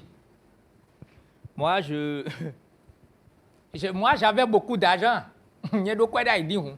Ce n'est pas maintenant que nous avons embêtement. Il était en train de m'insulter. Moi, je riais seulement. Il croit que moi, je suis comme lui. Moi, même papa tontine, quand je faisais la tontine là, à quoi non moi? Et moi, comment tu es 580 de bâché? Papa tontine. Tu vois dire. Comment vous allez? Ça va? Papa tontine. Oui. Mais on n'a plus vu votre signe. C'est ça. Depuis janvier, février, mars, avril, mai. C'est parce que tu es parti à la retraite. Ah oui, retraite, ouais. Sinon, d'ailleurs, oui. Et je suis venu pour dire, mais cette année-là, est-ce que papa tontine ne va pas faire Adogbe là? Adogbe là, c'est fini. Adogbe, faux. Attends, Adogbe, c'est fini? Oui, c'est fini. Vous êtes le plus ancien dans l'affaire de Adogbe là au Bénin ici. Et il a déjà Adogbe, au bénéfice. Et on vous enlève dedans là, c'est fini. Alors, je suis le doigt, le pouce dans le Adogbe. Oui. Dans le Adogbetisation. À Rozoubé, l'État a refusé ça parce que il y a les gens comme toi qui sont rentrés dedans. Pour nous mettre les encore plus lourd. Donc, ils ont commencé par bouffer les sous des gens jusqu'à l'État même a dit bon, et mais les sous dans nos Mais non, au quartier là. Moi, je rassemble pour les bonnes dames, je vous ramène ça. Mais attends, même si l'État interdit. Bon, papa, toi-même, tu sais les interdictions, comment ça se passe au pays, non? Quand ils ont refusé chicha ici, tu vas dans les bars, les gens continuent de fumer. C'est ça. Ils ont dit dégabissement. On dégabille en même temps. Les gens reviennent en même temps. Donc, même si on refuse à Dogbe pour tout le monde, on peut toi, encore faire. papa, tontiner, tu peux faire encore. C'est ça. Tu sais, c'est mon fils qui est le chef brigade de Serway. Ancien CB Serway, ton fils Vichewe. Ah bon? Donc, l'État ne peut pas refuser quelque chose et je vais faire. Sinon, je vais partir à la criette. À moi. Donc, on n'a qu'à trouver une solution. Sinon, à Dogbe, ça m'apporte beaucoup. C'est ça. Avec mes 5 femmes là, moi, donné 50 kilos de riz. J'ai fait 10 kilos. J'ai envoyé dans. Hein? Mon frère. Oui. Moi, à Dogbe là, c'est parce que moi, je suis d'un certain âge. Bon, tout le monde, les jeunes qui sont rentrés dedans, ils ne savent pas faire. Donc, il y a des raisons à cause de nous, à cause de deux symboles. Mais comme tu es en train de dire là, je vais. Attends, je vais trouver ta formule. Dans ma formule personnelle. C'est ce que je dis. Je dis, même s'il était interdit à Dogbe avec moi, papa Tontine il va s'en sortir. Eh oh, je. Tu vois où bon, mais oui. Personnellement. Ah, voilà, c'est ce que je disais. Il sera mon seul client. Oui. Avant, là, tu donnais comme on a dit. Eh oh, 10 000 par semaine, ouais. 10 000 et tu prenais poulet et sac de riz. Oui. En rang. À ton poulet, quoi, bien. Au Beaufort, canette de coups, 2500 d'ailleurs, 27 500, ouais. Hein? Sérieux? Oui, oui. Donc, tu as 10 000 là, et dans le marché. Mais comme tu as insisté, je vais faire ta formule. Ta formule, tu me personnellement. Bon, je sais que vous allez vous en sortir. Donne l'argent. Formule 10 000 béoniens. Et tiens, oui, je veux toujours faire. C'est ça. Cette fois-ci, elle a déjà dit parce que produit de l'année bon a ajouté. Ah, c'est rien bien. Il est gentil. Papa, Tontine. Donc, pour la formule de 10 000, mon fils. Oui. Tu vas prendre un sac de riz. Oui, comme d'habitude. Un bidon d'huile. 10 poulets. Bidon d'huile de combien? 1 kilo. Comment 1 kilo? 1 litre. Comment 1 litre, papa Tontine? Il y a bien 10 000 nanas à donner. 1 litre. D'accord. Donc, sinon, si tu veux 10 litres, je peux te donner aussi. Il n'y a pas de problème. D'accord. Tu vas prendre 2 packs de canettes Beaufort. D'accord. Ok. Et ouais, oui. Mais il y a une particularité qui s'ajoute cette année-ci. Ah, une innovation. Une innovation. Il y a 3 produits que tu dois, on va mettre dedans et tu dois choisir. D'accord. Et il y a un cercueil dedans. Les médicaments pour guérir la tension. Il y a ça dans les options. Pour finir, il y a les chaussures de sécurité. Il y a ça dedans aussi. Papa, donc, hey. Bon, d'accord, commençons déjà par la chaussure de sécurité. Pourquoi? Non. Pourquoi? Tu dois forcément faire l'option des 3.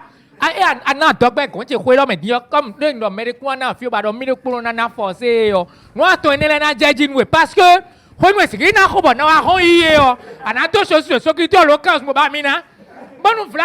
si tu ne veux pas l'option de la chaussure,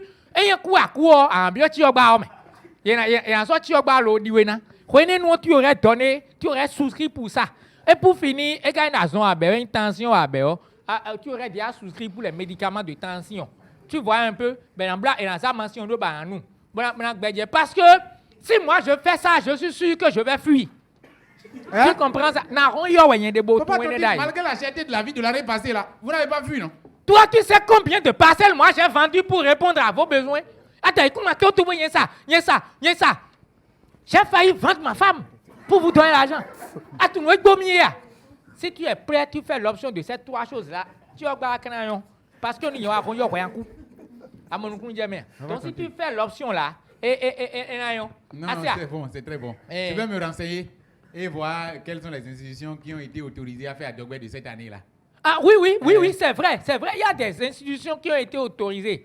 Mais ces institutions-là, Parce que Niesi le Rover, Fibonne, alors, Padme n'a pas Dogbe, c'est pas possible. Qu'est-ce que Padme vient chercher dans Dogbe? Dogbe, là, toi, tu sais que c'est un truc qui se passe entre communautés. Padme, à cause aussi, ouais. Ben, il y a quoi de mélange de l'Édidaï? Bref, on goûte des malais blancs, Dogbe, le communauté, je préfère faire avec les gens de là-bas. Hein? Oui, je préfère. Eh, viens prendre ton argent. Viens prendre ton argent.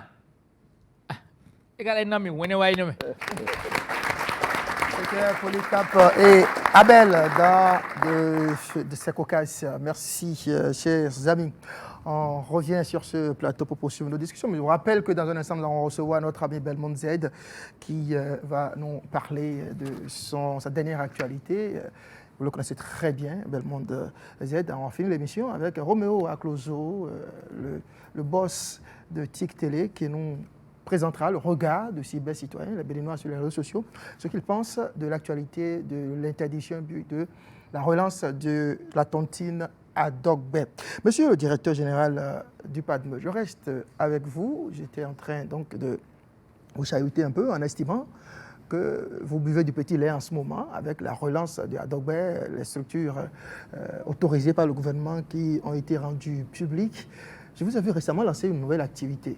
Je me suis dit, tiens, il a également en train de saisir l'occasion, puisque j'ai entendu monsieur le directeur général du FNM dire tout à l'heure que le ministre des Finances offre au SFD l'occasion de s'intéresser à Dogbe, et vous l'avez fait. Est-ce que je me trompe?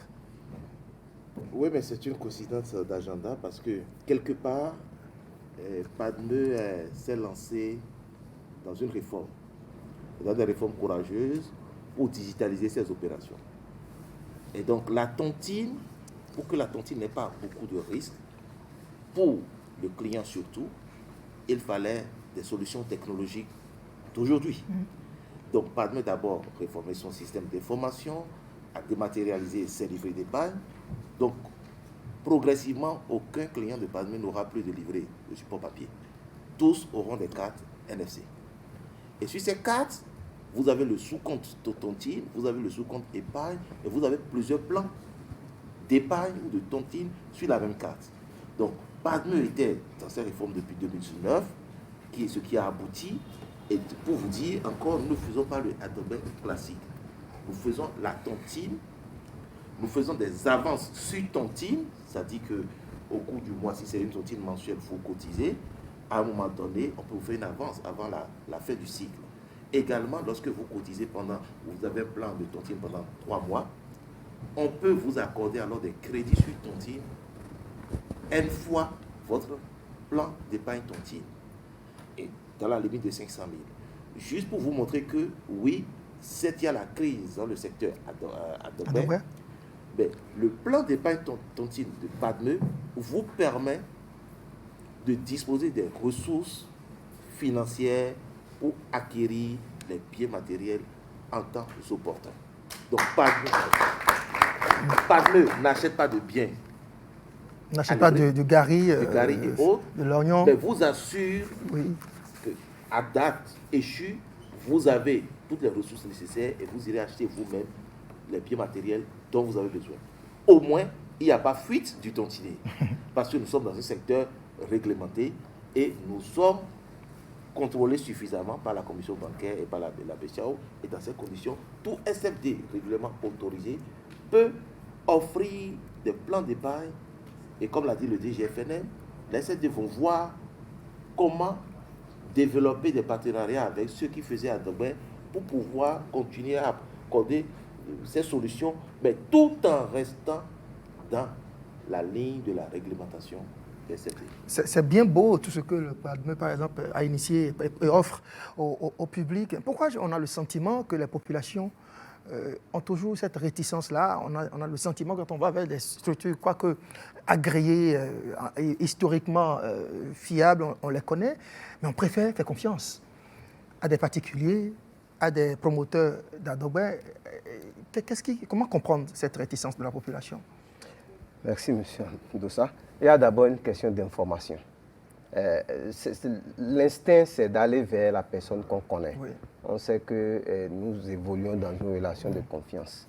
Mais il faudrait que nous procédions à l'éducation financière de nos populations. Et dans le PAG2, justement, il y a un projet qui porte sur l'éducation financière. Il y a un projet qui a un volet éducation financière des populations. Éducation financière pour qu'elles connaissent leurs droits, mais également pour qu'elles soient informées par rapport à tous les produits qui existent. Et je pense que c'est un peu une insuffisance de notre système. Nous ne formons pas suffisamment les populations.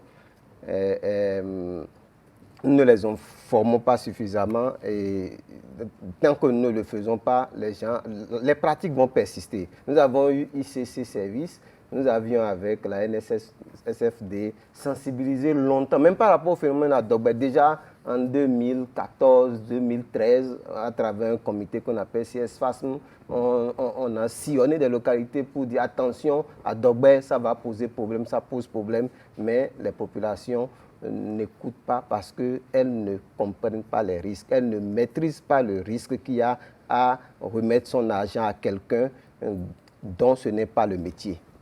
Monsieur le spécialiste de la microfinance, Dr Agossa, les SFD proposent des produits, mais qui ont toujours du mal à intéresser les citoyens. Donc, c'est quand même une nécessité, on l'a reconnu sur ce plateau, et ça permet de régler un certain nombre de problèmes sociaux dans notre pays. Pourquoi les SFD ne proposent pas les mêmes produits que les acteurs traditionnels de Adogbe? Merci beaucoup, monsieur André. Je crois que c'est une occasion pour que je clarifie tout à l'heure mon intervention parce que je n'ai pas pu finir. Je n'étais pas allé au bout de mes idées. Au niveau déjà de l'arrêté, quand nous prenons l'arrêté, comme je le disais tout à l'heure, je ne disais pas que c'est illégal. Ça respecte bien les tests. C'est un rappel. Moi, je dis que ce n'était pas opportun parce que le secteur financier, c'est un secteur très risqué. L'activité financière est une activité très risquée. Et lorsque l'État intervient et suspend du coup, pensant protéger la population, à mon avis, pour mon analyse personnelle, je crois que c'est pour enliser la population. Parce que ceux qui sont promoteurs de ces produits de tontine ont eu le temps de disparaître parce qu'on a suspendu. Les gens se prennent de l'argent pour aller acheter, servir certains, attendre pour prendre chez d'autres, pour servir d'autres, comme le système Ponzi, le cas de ICC, comme nous savons. Donc, je dis que l'arrêté ne devait pas intervenir, comme l'a dit le DGFN tout à l'heure. Il fallait voir le mécanisme pour continuer la sensibilisation, attirer l'attention de chacun sur le risque qu'il court en allant vers les personnes qui ne sont pas autorisées à collecter les fonds publics. Cet aspect, je tiens à souligner. Deuxième chose que je veux dire ici, par rapport à cette activité, telle que vous êtes en train de préciser, c'est que cette activité est devenue une nécessité que les institutions de microfinance devraient s'approprier pour proposer des produits adaptés aux besoins de la population à la base, permettant de réussir. Quand nous prenons les institutions qui sont citées, vous allez constater que l'État a peut-être fait des enquêtes avant de revenir sur la décision, a fait des enquêtes pour constater que c'est un besoin réel. Mais quand vous prenez les institutions qui sont citées, pour la plupart, je parle sur le contrôle des acteurs qui sont là, des systèmes financiers décentralisés, pour la plupart, ils ne font pas ces produits. Il y en a qui font ces produits. On a écouté le DG Padmeu qui a présenté... Qui est dans l'innovation. Oui. Ça n'a pas démarré correctement au niveau de Padmeu aussi. Et les autres institutions ne font pas réellement ce produit. Comme le produit est un besoin, je crois qu'avec l'APSFD et la NSFD, on devait pouvoir voir la formule pour avoir les produits spécifiques sous le financement peut-être du Fonds national de la microfinance qui devait pouvoir c'est-à-dire intégrer cette innovation dans cette directive à la création pour améliorer un peu la situation et éviter ce problème de panique que nous avons vécu. L'État pourrait attendre, à mon avis, peut-être décembre, puisqu'on sait qu'à Dogbe, pour la plupart des cas que nous avons connus, c'est à la fin de l'année, les gens ramassent. On attend la fin de l'année et on suspend. Ce serait mieux que ce soit au milieu de l'année. On a suspendu. Encore qu'à la fin de l'année, il peut bien y avoir des clients qui pourront faire. Donc voilà un peu autant de problèmes qu'il faut, alors, il faut voir. Possible, là je veux parler à un technicien, Amos Avossier, qui propose des solutions technologiques à des institutions financières. Est-il possible de trouver une solution, par exemple, à ces acteurs du Adogbe pour davantage sécuriser leurs activités?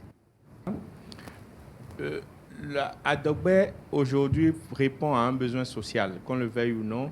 Et il y a plusieurs acteurs au-delà, parce qu'on regarde les clients, mais il faut aussi voir les promoteurs d'Adogbe qui ont parfois des agents qui sont payés. Et donc, il y a également ceux-là qui ont accès à de l'emploi, même si l'emploi n'est pas forcément stable, ils ont de l'emploi également. Donc, il y a un aspect social là, mais également, c'est une activité réglementée. Donc, nous, de notre position en tant que FinTech, nous, on a pensé un peu à des solutions. On s'est dit comment mettre en place des outils qui puissent permettre aux promoteurs, aux agents de Adogbe actuellement de travailler en toute transparence avec les SFD qui ne sont pas forcément des employés, parce qu'un promoteur d'Adogbe ne va pas forcément vouloir devenir un employé de Padme, par exemple, ou d'un autre SFD. Donc, comment mettre en place des outils pour sécuriser cela? Et ayant réfléchi, nous, on a pensé à de la technologie. Donc, mettre en place des outils technologiques, une plateforme technologique à disposition de l'ensemble des acteurs pour permettre, en fin de compte, de faire ce travail. Voilà. Je ne sais pas si j'ai répondu un peu à votre question, mais voilà un peu l'idée que nous en avons pensé. Voilà, merci Monsieur Avosset. Une dernière question pour finir cette discussion. Cher monsieur de la surveillance des systèmes financiers décentralisés, monsieur le directeur général du FNM, monsieur le directeur général du PADME, on sait que le gouvernement, et même le MOA, a fait la promotion de l'inclusion financière. Adogbe sans doute aussi une forme d'inclusion financière, une pratique qui encourage l'inclusion financière. Pourquoi la supprimer? Pourquoi ne pas accompagner plutôt les acteurs à se formaliser, à sécuriser leur activité et donc permettre aux citoyens de continuer à leur faire confiance? On va commencer par vous. Merci beaucoup. Peut-être avant de revenir sur deux choses. Première chose, il n'y a pas de moment propice pour interdire une activité illégale qui fait des dégâts. Donc on nous serait dit qu'on doit attendre la fin de l'année parce que l'expérience même dans le système financier classique ou dans le système financier tout court, dès qu'il y a une crise, plus vous mettez du temps à intervenir, plus la solution est difficile. Vous avez une banque qui est malade, si vous devez la liquider, il faut la liquider tout de suite.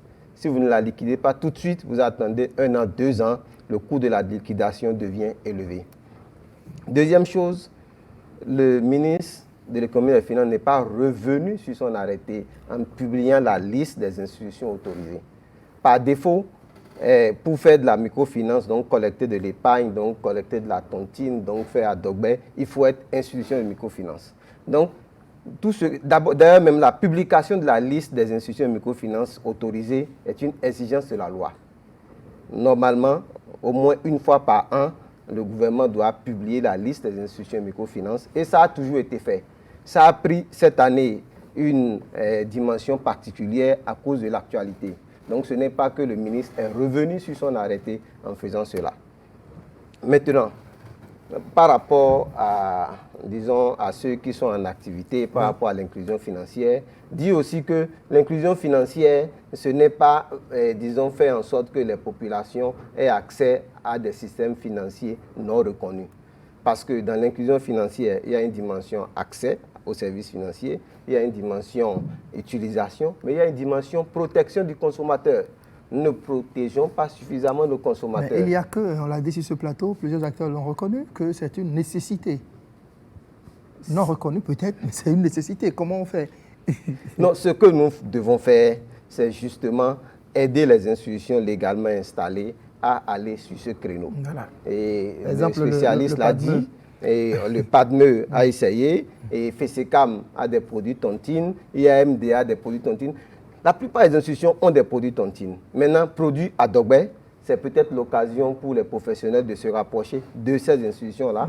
On peut discuter ensemble pour voir comment nous appuyons un partenariat pour permettre ça. Parce que l'intérêt que Adogbe apporte, c'est la possibilité d'avoir des biens, la possibilité, disons, de pouvoir mutualiser les efforts et diminuer les prix, en tout cas avoir à la fin un bien. Et ça, c'est un second volet qu'on peut qualifier de... je ne sais pas, il y a des thèmes techniques pour ça, mais aujourd'hui, Je me répète, c'est une opportunité pour aller dans ce créneau. Monsieur Biao, je vais donner la parole tout à l'heure, monsieur le directeur général de PADME. Monsieur Biao, à ma question, oui, on promeut l'inclusion financière, mais on combat des initiatives telles que Adogbe. Merci beaucoup. Je voudrais, avant de répondre à cette question, redire que l'opportunité de prendre un acte, il y a plusieurs éléments derrière qu'on ne peut pas exposer. Et par rapport à ce que le docteur a dit, entre prendre un arrêté en masse où les gens ont cotisé pendant 3 mois et attendre décembre, où est-ce qu'il a plus de désastres? Il n'a pas même un moment où il faut prendre cet arrêté. Et la prise de cet arrêté, lui-même il a dit, ce n'est pas pour interdire. En plus, ce n'est pas pour réglementer. C'est juste à titre de rappel. Et Encore que les listes des SFDI, c'est régulièrement actualisé et publié. Chaque fois, on actualise puisqu'il y a de nouvelles institutions qui sont agréées. Sauf que la différence, c'est qu'on dit maintenant, désormais, ces structures-là peuvent... Non, il y a même des... Moi, je peux donner... On est sur un plateau. Je ne peux pas faire de la publicité. Je suis régulateur. Je ne peux pas faire la publicité pour une institution. Il y a des institutions de microfinance qui font Adogbe. J'ai parlé de la Poste. Non, ce n'est pas une institution de microfinance, on me dirait. Ah, d'accord. Donc, oui, il y a des institutions de microfinance qui font Adogbe. Et depuis... Et la lutte contre Adogbe, ça ne date pas d'aujourd'hui, il a bien dit. Le comité de stabilité financière a fermé... Le fait Adogbe, mais pas Adogbe classique. C'est ce que le DG a dit. Non, c'est de la tontine. Aujourd'hui, à l'instant où je vous parle, parce que PADME ne s'intéressait pas à ce sous-produit. Et comme je l'ai dit, nous sommes sur le sous-produit tontine digitale. Et pourquoi ça ne vous dit pas? C'est une aubaine, c'est une opportunité. Oui. J'arrive. Nous sommes d'abord sur la tontine sécurisée, tontine digitale, avec notre partenaire BFT. Oui. Un autre problème se pose dans la société. Nous n'allons pas rester sourds à cela. Voilà. Mais ne voulant pas être directement acteurs du Adogbe, nous verrons bien sûr dans les jours à venir comment faire. Pourquoi ne pas créer des partenariats avec tout à fait. La fêtière, et voilà. Tout à fait, et voir, ce n'est pas forcément avec la fêtière. Parce que là, ce serait... Puisqu'il est sur le plateau, moi, je veux être l'entremetteur. Un partenariat, il ne s'agit pas de couvrir une activité. Et en même temps, il devient apporteur d'affaires pour le PADME. Hein? Non, une activité. Voilà, on ne couvre pas une activité illégale. Il ne faut pas couvrir une activité illégale. Là, on se retrouve également dans l'illégalité. Non, mais si vous êtes déjà agréé, si vous faites un partenariat avec le fêtière, M. Conto, dans le cas de Adogbe, ça devient légal, non, monsieur Biao? Ah bon. Je suis désolé. D'accord. Mais donc, il y a une subtilité. Si vous permettez. Je dois calmer mes ardeurs, alors. Oui, monsieur Abossé, vous vouliez... Oui, je suis entièrement d'accord avec le DG PADME quand il dit qu'il ne faut pas couvrir une activité illégale, mais on peut trouver des voies et moyens de rendre leur activité informelle plus formelle. Comment? L'idée pourrait être que ces tontiniers traditionnels à Adogbe deviennent des agents, un peu comme les réseaux d'agents pour les GSM. Ils déposent au niveau des livres de PADME ou de toute autre institution agréée une caution qui leur permet de collecter un volume d'épargne et de revenir tous les jours verser l'ensemble donc des revenus collectés dans les livres de l'institution et qu'ils créent donc pour leurs agents, leurs clients je vais dire, des comptes pour leurs clients dans les livres de l'institution. Non, l'intérêt pour eux... Parce qu'il y a des promoteurs qui fructifient. Non, l'intérêt pour eux en étant... Parce que madame, par exemple, tout à l'heure, c'est une commerçante. L'intérêt pour elle, à la fin de la période, toutes les personnes chez qui elle a collecté, PADME pourra lui faire un crédit ou une autre institution pourra lui faire un crédit. Elle va acheter le produit livré et on lui paye. Parce que l'institution financière doit se retrouver au centre du dispositif pour sécuriser, d'une part, l'épargne collectée et d'autre part, l'obtention du produit. Et pour ça, permettez-moi quand même de dire qu'il y a des technologies qui permettent de sécuriser ça et d'assurer la transparence de cela. Donc, ce que nous on propose aujourd'hui, c'est de mettre en place cette assise-là pour que tous les acteurs s'asseyent pour voir comment mettre en place un dispositif pour que l'ensemble des acteurs puissent travailler ensemble et de manière transparente. Je peux compléter pour dire que tout cela ne peut se faire que dans les limites de la réglementation qui cadre le principe de collecte de l'épargne. C'est pour cela que je me suis abstenu de prendre un engagement. Ce sont des questions qu'il faut examiner à l'aune du dispositif et recevoir l'avis de non-objection des autorités de régulation pour s'assurer que tout cela a été bien ficelé. Voilà. Oui, M. Conton, on va finir. Merci beaucoup, monsieur le journaliste. Tout à l'heure, le directeur a dit qu'on pourrait aller chercher des parrainages ailleurs. Mais nous sommes allés. On est allés, je ne peux pas dire dévoiler le nom d'une institution ici, hein, où on nous demande 20 millions. Déployer d'abord 20 millions, ça là, c'est fonds perdus.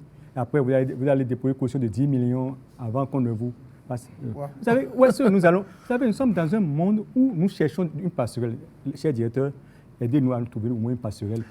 Ils ne veulent pas mourir et vous demandent de ne pas laisser mourir cette initiative du génie béninois. Et voilà les difficultés qu'ils rencontrent, M. Biao. Merci beaucoup. L'initiative ne va même pas mourir.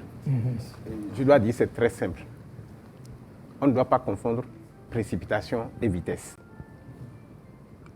Il y a que vous pouvez créer votre institution de microfinance et vous avez votre produit. On a déjà commencé. C'est tout. On a commencé, mais ça dure. Non, ça dure par rapport aux dégâts. Vous savez que une petite évaluation, et là, le docteur n'a pas vu cette affaire. Abouet, le directeur de la surveillance des systèmes financiers décentralisés, ne peut pas prendre une décision sur ce plateau. C'est ça. Je vais vous dire ceci. Est-ce qu'on peut commencer? Est-ce que vous savez que juste une petite évaluation pour les dégâts de cette année, nous sommes au-delà de 7 milliards. Nous sommes au-delà de 7 milliards. Et ce qu'ils font, ce n'est plus ce que nous avons connu traditionnellement. Déjà, une société ou bien un établissement de Adogbe qui a près de 300 agents commerciaux sur l'étendue du territoire. 300 agents commerciaux. Le seul établissement. Et donc, les dégâts sont au niveau national. Et donc, l'État ne peut pas, je suis désolé, l'État ne peut pas s'amuser sous le prétexte que vous êtes du social. Et je vous ai dit tout à l'heure, est-ce que vous savez que des gens qui ont fui avec des gens qui ont cotisé 25 francs? Je dis que c'est un double péché. Quelqu'un qui donne 25 francs par jour, et vous fuyez avec ça. C'est pas possible. Donc, on ne peut pas. C'est-à-dire, ici, ne soyons pas dans l'émotion pour dire que, oui, c'est pour les pauvres populations. Non, mais s'ils n'ont pas un intérêt, ils ne vont pas faire ça. Ce n'est pas de la philanthropie qu'il faut non plus. Et donc, l'État est là pour protéger les épargnants. Et pour collecter l'épargne, il faut avoir l'agrément. Je vous remercie. Merci beaucoup, M. Biao. Oui, vraiment, une dernière phrase, une toute dernière. Oui, seulement le DG dit seulement qu'ils sont en train de protéger les clients. Mais nous sommes aussi des Béninois, vous devez aussi nous protéger.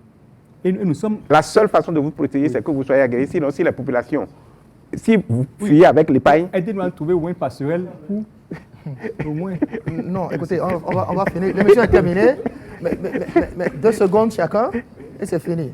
Je vous accorde la parole parce que, en fait, les acteurs n'ont pas eu suffisamment la parole dans l'émission. C'est pourquoi je vous accorderai la parole. Monsieur Docteur Agossa, rapidement. D'accord. Merci beaucoup. Ce que je tiens à dire, premièrement, il faut reconnaître que l'activité de Adogbe, c'est une activité qui est un besoin aujourd'hui au Bénin.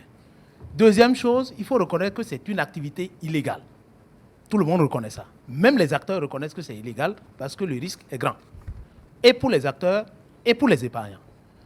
Troisième chose que je veux ajouter à ce niveau, c'est qu'il faut penser vraiment à pouvoir traduire les directives ou les décisions de l'UEMOA.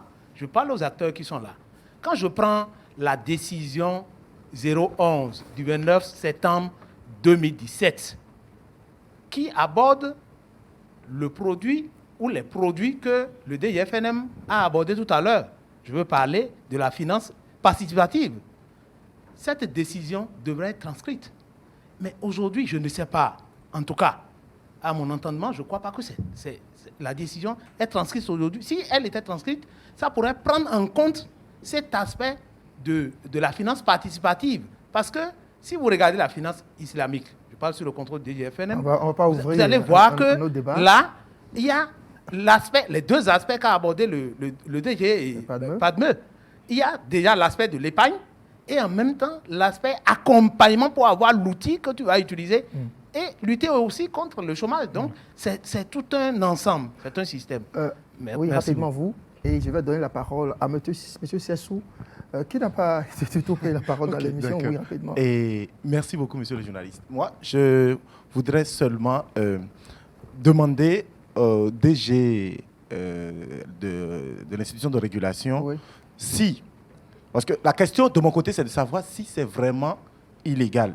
Si c'est illégal, pourquoi la Poste l'a fait? Parce que la Poste a été citée comme parmi les institutions qui peuvent faire des activités du genre.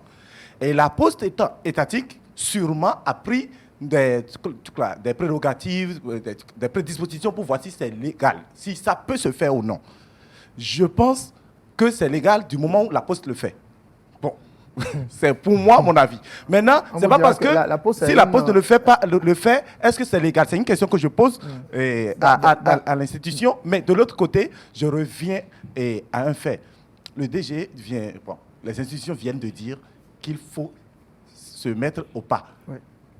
Le ministère a dit, halte, il y a problème, faites ci, faites ça. Je pense que la solution est trouvée, c'est d'essayer de faire ce que le gouvernement fait. Même si on n'est pas capable, à le faire aussi. Oui, même si on n'est pas capable de tout faire, il faut commencer. Voilà. Et au bout de l'adolescence, ça va donner une solution. Veuillez passer le micro à M. Brice Sessou, s'il vous plaît. M. Brice Sessou, vous êtes aussi promoteur de Adogbe. On ne vous a pas entendu jusque-là. Vous avez suivi les différents développements, les différents points de vue développés. Qu'est-ce que vous avez envie d'ajouter? Merci, M. Doussa. Et je m'en vais tout simplement dire que Adogbe, comme l'a su dire le président, ne date pas d'aujourd'hui, ne date pas d'hier. Cela fait pratiquement 20 ans déjà. Et puis, si on est là aujourd'hui, on parle de crise, c'est parce que l'année dernière a été une année exceptionnelle. Parce que on a connu une pandémie d'abord, et puis ce qui a causé la cherté la montée des prix, des coûts des produits que nous livrons souvent, à savoir les poulets, les vivres, etc. Donc, ce qui fait que si on a connu cette crise l'année passée, c'est spécialement à cause de la montée de la cherté du coût de la vie. Donc, on devait quand même... Bon, je n'ai rien à prendre au gouvernement. Sinon, bon, on aurait dû quand même... comment on appelle, et définir avec les acteurs qu'est-ce qui a causé, disons, cette crise. Qu'est-ce qui a mené cette crise? Oui. Bien que nous soyons illégaux, nous sommes dans l'illégalité, mais on aurait quand même pu définir les causes ensemble, chercher les solutions ensemble, identifier quelques acteurs du secteur, les faire asseoir et discuter peut-être avec le gouvernement. Ce qui n'a pas été peut-être fait, mais la suspension est advenue. Bien que la suspension aussi est advenue un peu tard, parce que nous commençons généralement de décembre. Il y a les opérations en cours. Voilà. Déjà. Donc les opérations sont déjà en cours. Et la suspension est arrivée le 4 mars dernier. Et jusque-là, bon, et nous, on a tout arrêté. On nous a dit qu'on devait normalement prendre des agréments, tout et tout. Mais jusque-là, en ce qui me concerne, je ne l'ai pas encore fait. Et je ne pense pas le faire peut-être cette année. Parce que le coût qui est demandé est un peu élevé. Et bon, le caractère social ne s'y plaît plus trop. Okay. Donc, du coup, ça ne transparaît pas on est obligé d'arrêter. Voilà. Merci beaucoup, M. Brice Sessou. Vraiment, merci d'être passé sur ce plateau. À présent, on va recevoir une star dans cette émission.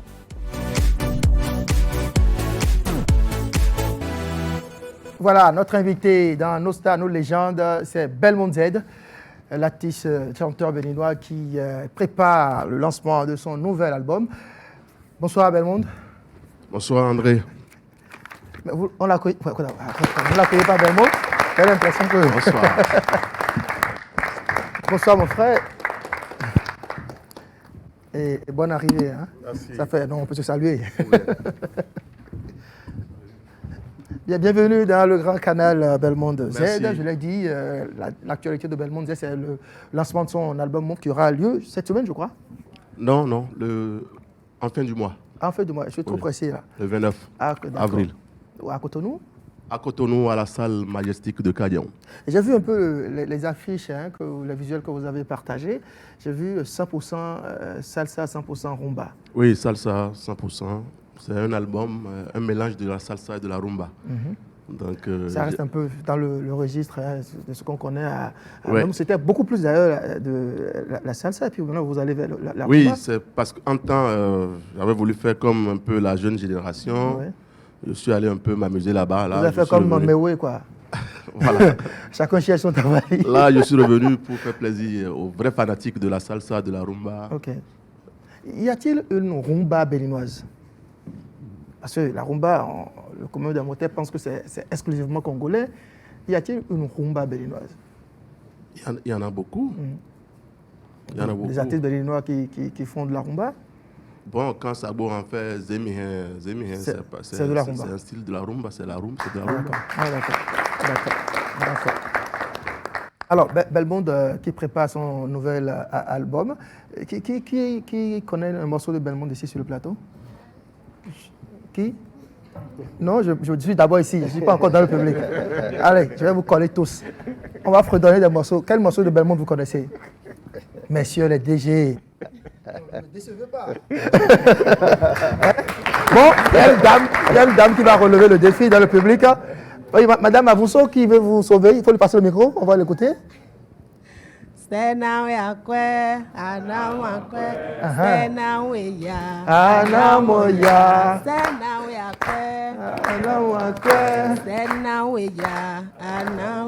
Voilà, super. Qui d'autre veut s'essayer? J'ai entendu des voix ici. Donne-moi le micro. Ouais, d'ailleurs, compétition. Ouais. Voilà, c'est le morceau qui a lancé Belmonde Z. Belmonde, alors, cet album, on sait que ça va être de la salsa et de la rumba. Quel est le morceau phare? Vous voulez bien nous fredonner, me donner un avant-goût? On est des privilégiés pour vous avoir sur ce plateau. Bon, quand souvent on parle de morceaux phares, moi, j'en ai pas. Hein. Moi, je me dis tous vos morceaux sont phares. Tous mes morceaux sont phares pour moi. Donc, je vais peut-être choisir un des titres. Oui. Bon, comme la salle est un peu tendue, là, je vais dire un truc. Oui. Maman, tu es le gardien, babo. Il pas là de wani sinwe. Maman, ouais, le gardien, bah ouais. Bon, il pas là de wani sinwe. Nyan peche di. Nyan we sinde soume. Onya vi peche. Onya vi tremi de. Mama check mon kaka bodo nya vielo na nye po jek po na baido ni ajoto kawa. Ah. Bon nya vide krawa nya bi okonu kaka bodo mama ajoto na si wuli ame amo na suko na ke ole na suko no ajoto wa na suko na ke ole na suko. Voilà. Alors, Belmonde. Non mais Belmonde, moi je ne suis pas d'accord avec toi. Tu vois, je dois voir na djenu quand quand même, pas de micro. Mais peut-être que des image en tout. Ah, d'accord. Mais comme toi, mais façon. C'est vrai. On ne fait pas forcément ce qu'on a étudié, hein, mais on fait tout pour s'en sortir. Voilà. Ça c'est vrai. Alors, Belmonde, un message peut-être à l'endroit des mélomanes mon seul message à l'instant, c'est de les inviter à faire le déplacement de Majestic Kadiaon le 29 avril prochain à partir de 20h. Ça sera un vrai événement, oui. Voilà. Mobilisez-vous donc pour aller soutenir Belmonde Z à Majestic de Cotonou pour le lancement de son nouvel album, un album 100% salsa, 100% rumba. Je vais quand même vous donner un avant-goût de cet album avec la complicité d'Augustin.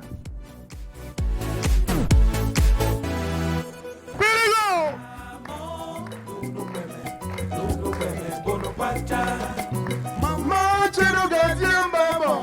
Il parle de Wanisinkwe. Maman, ouais, le gardien, il parle de Wanisinkwe. Y'a peche di. Y'a wesinde soume. Onya vi peche di. Y'a wesinde soume. Onya vi tremi de. Y'a wesinde soume. Maman, moi, comme ma gardien, ouais, quoi. Ema inde wezo Mais mon corps, dans le gardien, Zoria, mais. Amo, nundo kweme, bono kwacha. Amo, nundo kweme, bono kwacha. Numano kwacha, we pe dogege na sonu. Boy to gardien zogbe, pe do trevi sonu. Bona to gardien zogbe a. Metele mi bo pombo. Amo, nundo kweme, bono kwacha. Amor, nundo kweme, bono kwacha.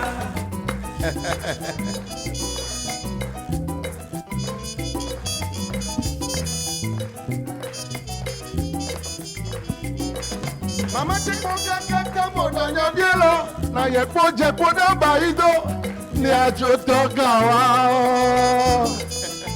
Nyabi ogonu kaka boda mama ajo towa na siuli ame. Na siuli ya amo. Nasuho. Nake ole. Nasuho.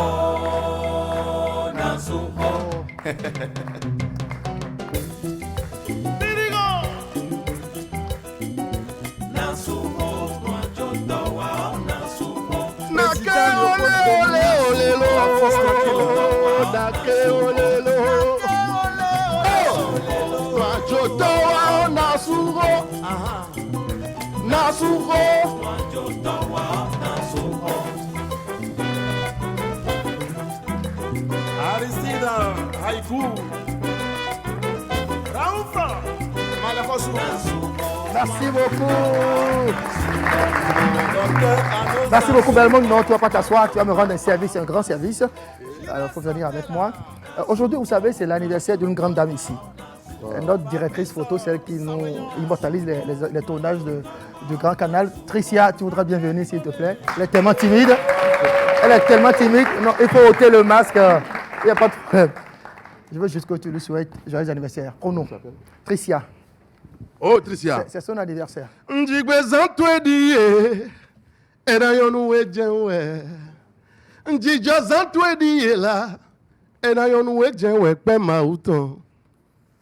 dit Niché, Pé Maouton, Pé Adjalonoton, Pé Maouton, et on nous couait mon égbezan et l'or, et n'allait mon dévot. Nous couait mon égbezan et l'or, et n'allait mon dévot. Bon allait mon dévot. Maintenant on va chanter Happy Birthday que vous connaissez tous ensemble. Happy birthday to you. Happy birthday to you. Happy birthday to you, Tricia. Happy birthday to you. Merci beaucoup. Merci Belmont. Eh bien, joyeux anniversaire à vous. Tricia, c'est notre photographe. Elle est de l'écurie King A Empire de notre ami Geoffroy Abalo. Merci au passage à ce grand monsieur. On va finir, il nous reste quelques secondes seulement pour finir cette émission. Et on finira avec Roméo Acloso dans Tic Télé.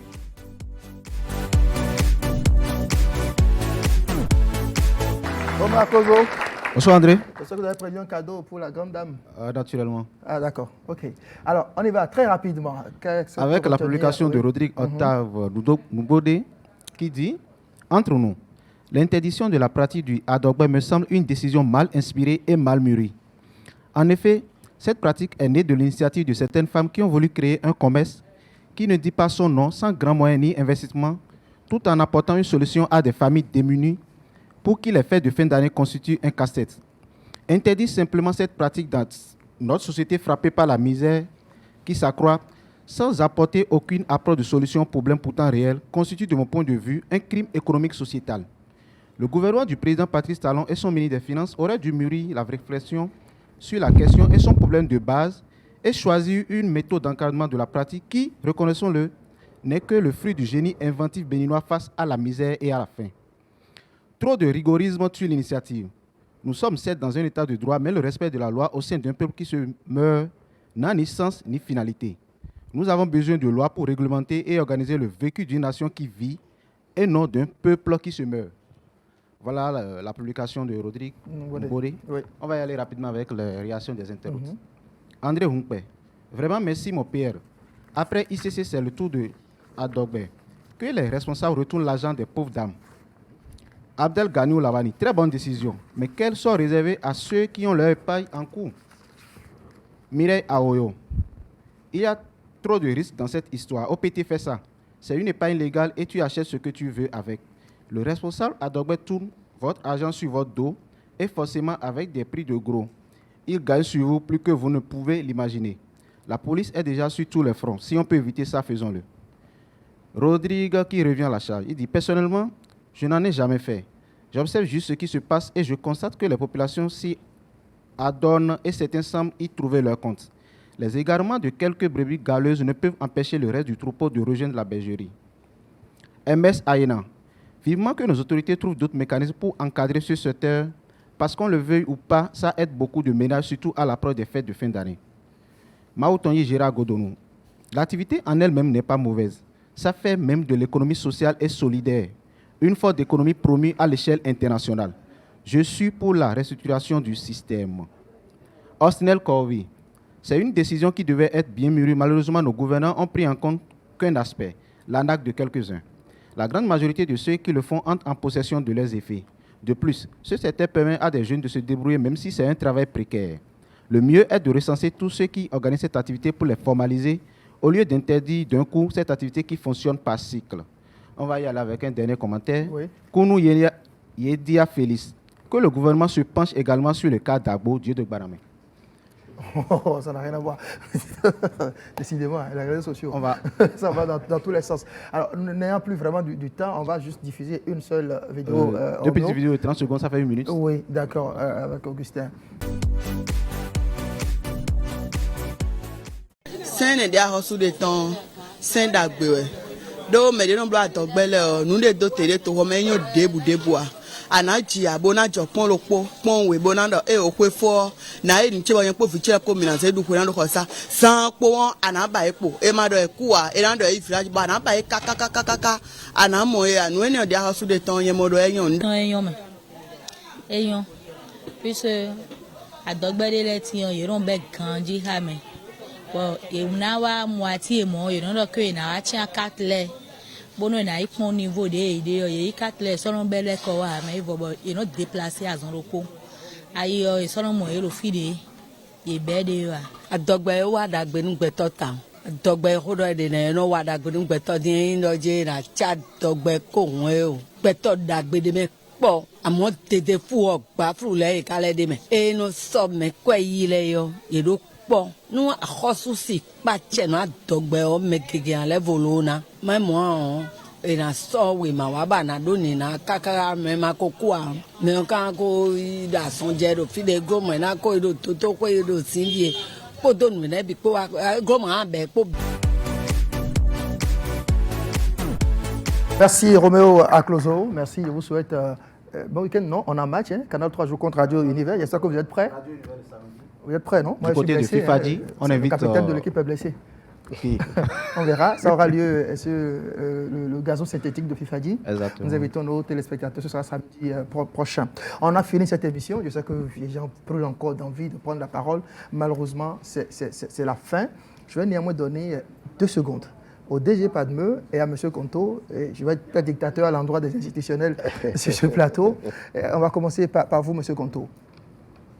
Merci beaucoup, monsieur. Juste 2 ou 3 phrases, pas plus. Oui, c'est juste pour demander encore clémence à nos dirigeants de tout nous chercher à nous trouver une passerelle. Ouais. Parce que sincèrement, nous créons de l'emploi.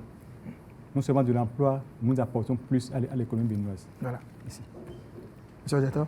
Merci, et monsieur Dossa, merci Canal 3.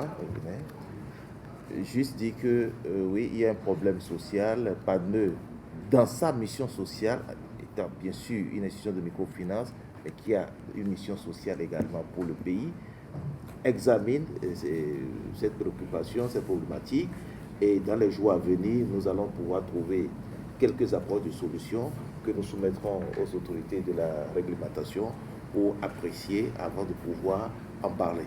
Pour l'heure, nous sommes à une étape de réflexion, de discussion avec les acteurs pour voir par quel bout pouvoir trouver une solution. Dans tous les cas, c'est un engagement, mais je ne peux pas dire aujourd'hui qu'il y a telle solution déjà, parce qu'il faut toujours s'assurer que cette solution est conforme à la réglementation. Voilà. Mais nous y travaillons et nous sommes de cœur avec vous pour pouvoir examiner avec tous les acteurs tout ce qu'on peut faire et apprécier pour l'ensemble et pour le bonheur de la communauté. Merci beaucoup, monsieur le directeur général du PADME. Merci, chers invités. Je ne pourrais pas rappeler tous ceux qui étaient sur le plateau.